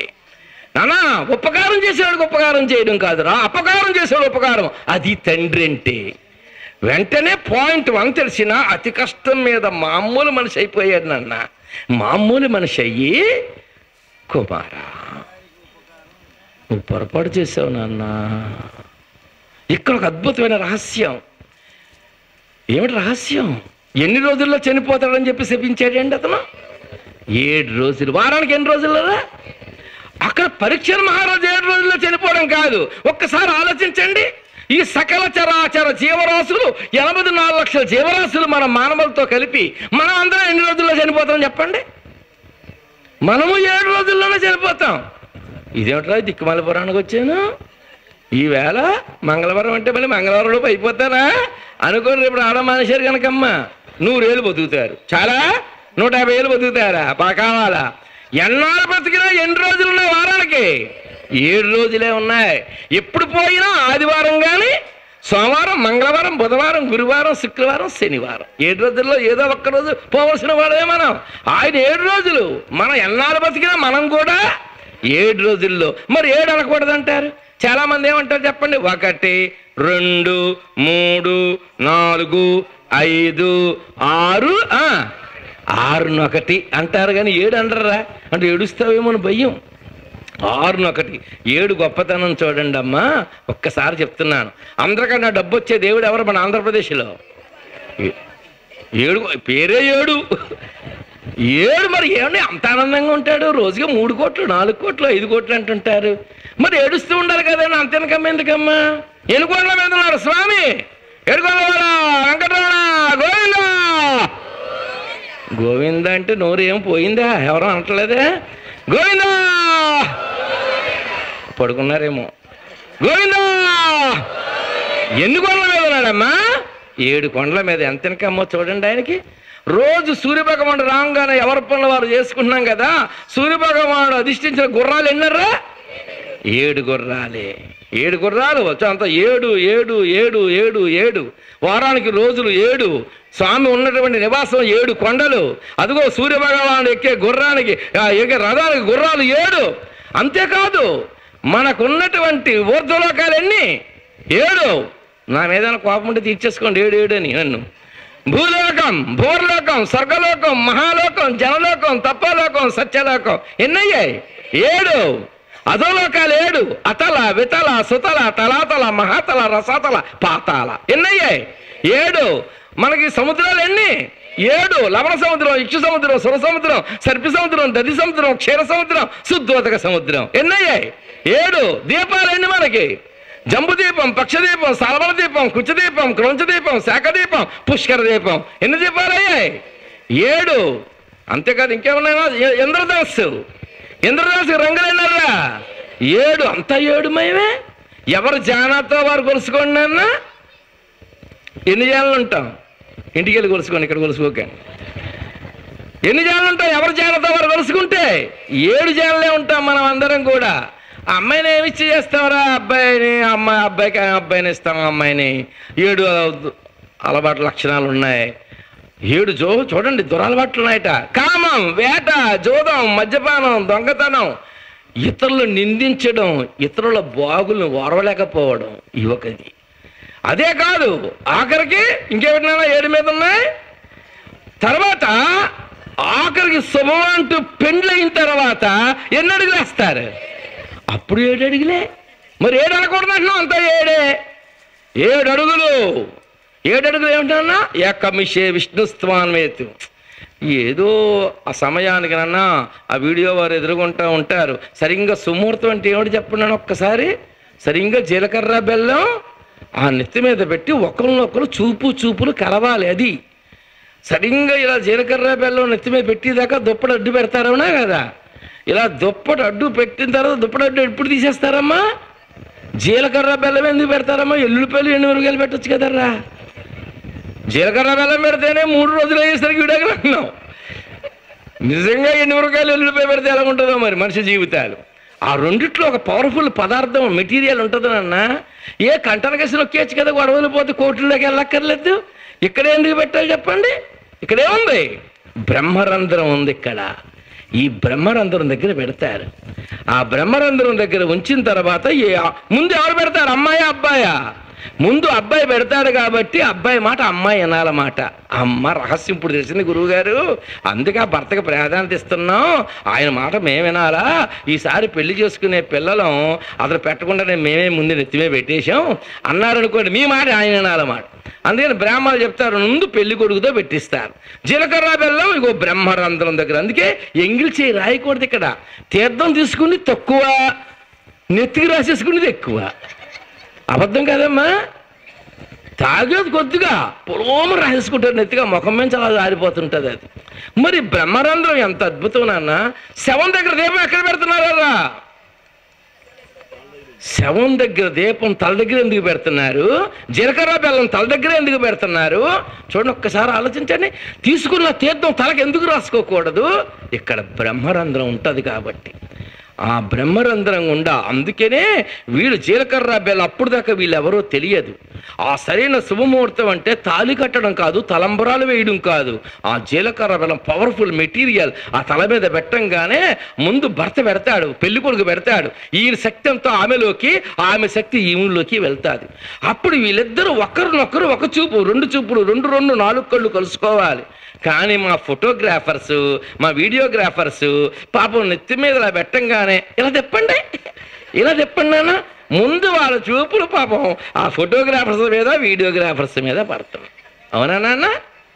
దయచేసి పెద్దలేనండి. తెల్లవారుజామున పెళ్ళి అంటారు, ఇంకా కన్యాదానం అవ్వలేదు, ఏ కార్యక్రమం అవ్వకుండానే ఇగో మహారాజు కుర్చీలు 2 వేసి కూర్చోబెట్టేస్తారు. ఒప్పుకుంటారా? తెల్లవారుజామున 3 గంటలకు పెళ్ళి, వచ్చిన వాళ్ళు మళ్ళీ వెళ్ళి వాళ్ళు కట్టం ఇవ్వకుండా వెళ్ళిపోతారు. ముందు కూర్చోబెట్టేస్తే పని అయిపోద్ది మనకి. అందుకని వాళ్ళిద్దరిని ఇక్కడ కూర్చోబెట్టేస్తారు. కూర్చోబెట్టిన తర్వాత కన్యాదానం అవ్వకుండా పక్కన కూర్చోకూడదు ఇద్దరు భార్య. ఆ పెళ్లి కూతురు పెళ్లి కొడుకు కూడా ఇంకా కన్యాదానం అవ్వలేదు అక్కడ, ఇప్పుడు గౌరీ పూజ అవ్వలేదు ఇంకా అక్కడ. అటువంటి లేకుండానే ఇద్దరిని కూర్చోబెట్టేస్తున్నారు. తెల్లవారుజామున ముహూర్తం అండి. మళ్ళీ వచ్చిన వాళ్ళు పెళ్లి పెద్దలు ఉండరండి, వాళ్ళు వెళ్ళిపోతారండి. ఒకసారి వాళ్ళు ఆశీర్వదించి అక్షంతలు వేసి వెళ్ళిపోతారు. ఆశీర్వాదం ఎలా ఇస్తాం? ఆ అమ్మాయికి ఇచ్చుకో, అబ్బాయికి ఇచ్చేసుకోండి అంతే. ఇద్దరు పక్కన కూర్చోబెట్టామండి, ఎంత పొరపాటు చేస్తున్నాం. మరి ఏం చేయాలండి? మధ్యలో అదిగో బింది, కలస బింది. ఆ కలస బింది పెట్టి అందులో సుగంధ ద్రవ్యాలు వేసి, పసుపు కుంకం వేసి, మామిడాకులు వేసి, ఒక పూలదండ వేసి, 2 కుర్చీలు వేసినప్పుడు కుర్చీ మధ్యలో పెట్టండి. ఈసారి కుర్చీ మధ్యలో పెడితే పెండ్లు అవ్వకుండా, కన్యాదానం అవ్వకుండా, గౌరీ పూజ అవ్వకుండా చేసినటువంటి ఆ యొక్క మనం చేసినటువంటి ఈ ప్రక్రియకి దానికి నివారణ మార్గం, దానికి తగినటువంటి కార్యక్రమం ఏమిటంటే ఆ కలశాన్ని మధ్యలో ఉంచడం వల్ల. అలా ఉంచితే కొంతవరకు ప్రయోజనం అవుతుంది. అలా 7 రోజులు. అందుకనే ఆఖరికి పెండ్లయిన తర్వాత ఎన్ని అడుగులు వేస్తున్నారు? 7 అనకూడదు అంటున్నాం, అంతా 7. ఏకమిషే విష్ణుస్వాన్వేతు ద్విఊర్జే త్రీనివృతాయ చత్వారి సౌఖ్యాయ పంచపశుభ్యో షడ్రతుభ్యో సప్తహోత్రోభ్య విష్ణుస్వాన్వేతు. పరమాత్మ, ఈ అమ్మాయి ఎవరు నాకు తెలియదు ఇప్పుడు దాకా, ఏదో భగవంతుడు కలిపాడు మా ఇద్దరిని. ఓ పరమాత్మ, ఓ విష్ణువా, నారాయణమూర్తి, ఏకమిషే, ఒకటో అడుగు వేస్తున్నాం. మిషే అంటే అన్నం, అన్నానికి లోటు ఉండకూడదు నాన్న. మొదటి అడుగులు అంతరార్థం ఏకమిషే. ద్విఊర్జే, 2వ అడుగు వేస్తున్న వల్ల మాకు ఆత్మబలం కలుగుగాక. ఆత్మబలం ఉన్నప్పుడు ఏదైనా సాధిస్తాం. త్రీనివ్రతాయ, ఏదో తినడం, పడుకోవడం, పిల్లలకు అన్నం సంపాదించుకోవడమే కాదు, మంచి వ్రతాలు చెయ్యాలి. త్రీనివ్రతాయ, 3వ అడుగు వల్ల మంచి వ్రతాలు చేసు అవకాశం మాకు ఇచ్చుగాక. చత్వారి, చూడండి, సౌఖ్యాయ, ఈ 4వ అడుగు వల్ల మాకు సుఖ సౌఖ్యాలు అతీతంగా ఆనందంగా ఉండుగాక. పంచపశుభ్యో, అదుగో మాకు పాలు, పెరుగు, మజ్జిగ, ఆ పశువు వల్ల వచ్చే సంపద లోటు లేకుండా ఉండుగాక. షడ్రతుభ్యో, 6వ అడుగు వల్ల ఏ ఋతువులో ఏ పంట పండితే, అదిగో సీతాఫలకాయ, అదిగో సపోటా, అదిగో మామిడి పండు, ఏ పొలంలో ఏ పంట పండితే ఆ పంట మాకు లభ్యమవుగాక. సప్తహోత్రోభ్యో, అద్భుతమైన హోత్రాలు చేస్తూ చక్కని సత్సంతానం మాకు కలిగేటట్లుగా ప్రసాదించుగాక. అందుకే 7 అడుగులు వేస్తున్నాం. ఇవన్నీ కాదు, ఆఖరికి మనిషి చనిపోయిన తర్వాత ఎన్ని కట్లు కడతారమ్మా? 7 కట్లు కడతారు. 7వ కట్టు కట్టేసి తీసుకెళ్ళిపోతారు. మొదటి కట్టు దైవజ్ఞానం, 2వ కట్టు ఆవిష్కరణ, 3వ కట్టు సూక్ష్మబుద్ధి, 4వ కట్టు సహజ జ్ఞానం, 5వ కట్టు అత్యానందం, 6వ కట్టు దివ్య దృష్టి, 7వ కట్టు పరమానంద స్థితి. నాన్న, ఓ గురువు పాదం పట్టలేదురా, ఎప్పుడు ఆలోచన ఏమీ చేయలేదు, ఓ సత్కర్మ చెయ్యలేదు, ఓ సద్గ్రంథం చదవలేదు. ఇదిగో కొన్ని విషయాలు తెలుసుకున్నాం. 7వ కట్టు పరమానంద జ్ఞానం. అందుకే దైవజ్ఞాన, ఆవిష్కరణ, సూక్ష్మబుద్ధి, సహజజ్ఞాన, అత్యానంద, దివ్య దృష్టి, పరమానంద స్థితి నీకు కలుగుగాక. తీసుకెళ్ళిపోతారు 7వ కట్టు కట్టిన తర్వాత. అక్కడ మళ్ళీ 7 అడుగులు అక్కడ గోయి తీసి అలా పేర్చి మళ్ళీ ఆ విధంగా పట్టి పూర్తి చేసి పని పూర్తి చేస్తారు. లేకపోతే కట్టి అక్కడ చితి ఏర్పాటు చేసి ఆ సంస్కరణ చేస్తారు. నాన్న, అంతా 7. అలాగే ఇక్కడ పరీక్షన్ మహారాజుని మన శృంగి ఎన్ని రోజుల్లో చనిపోతామని చెప్పించాడు? 7 రోజుల్లో.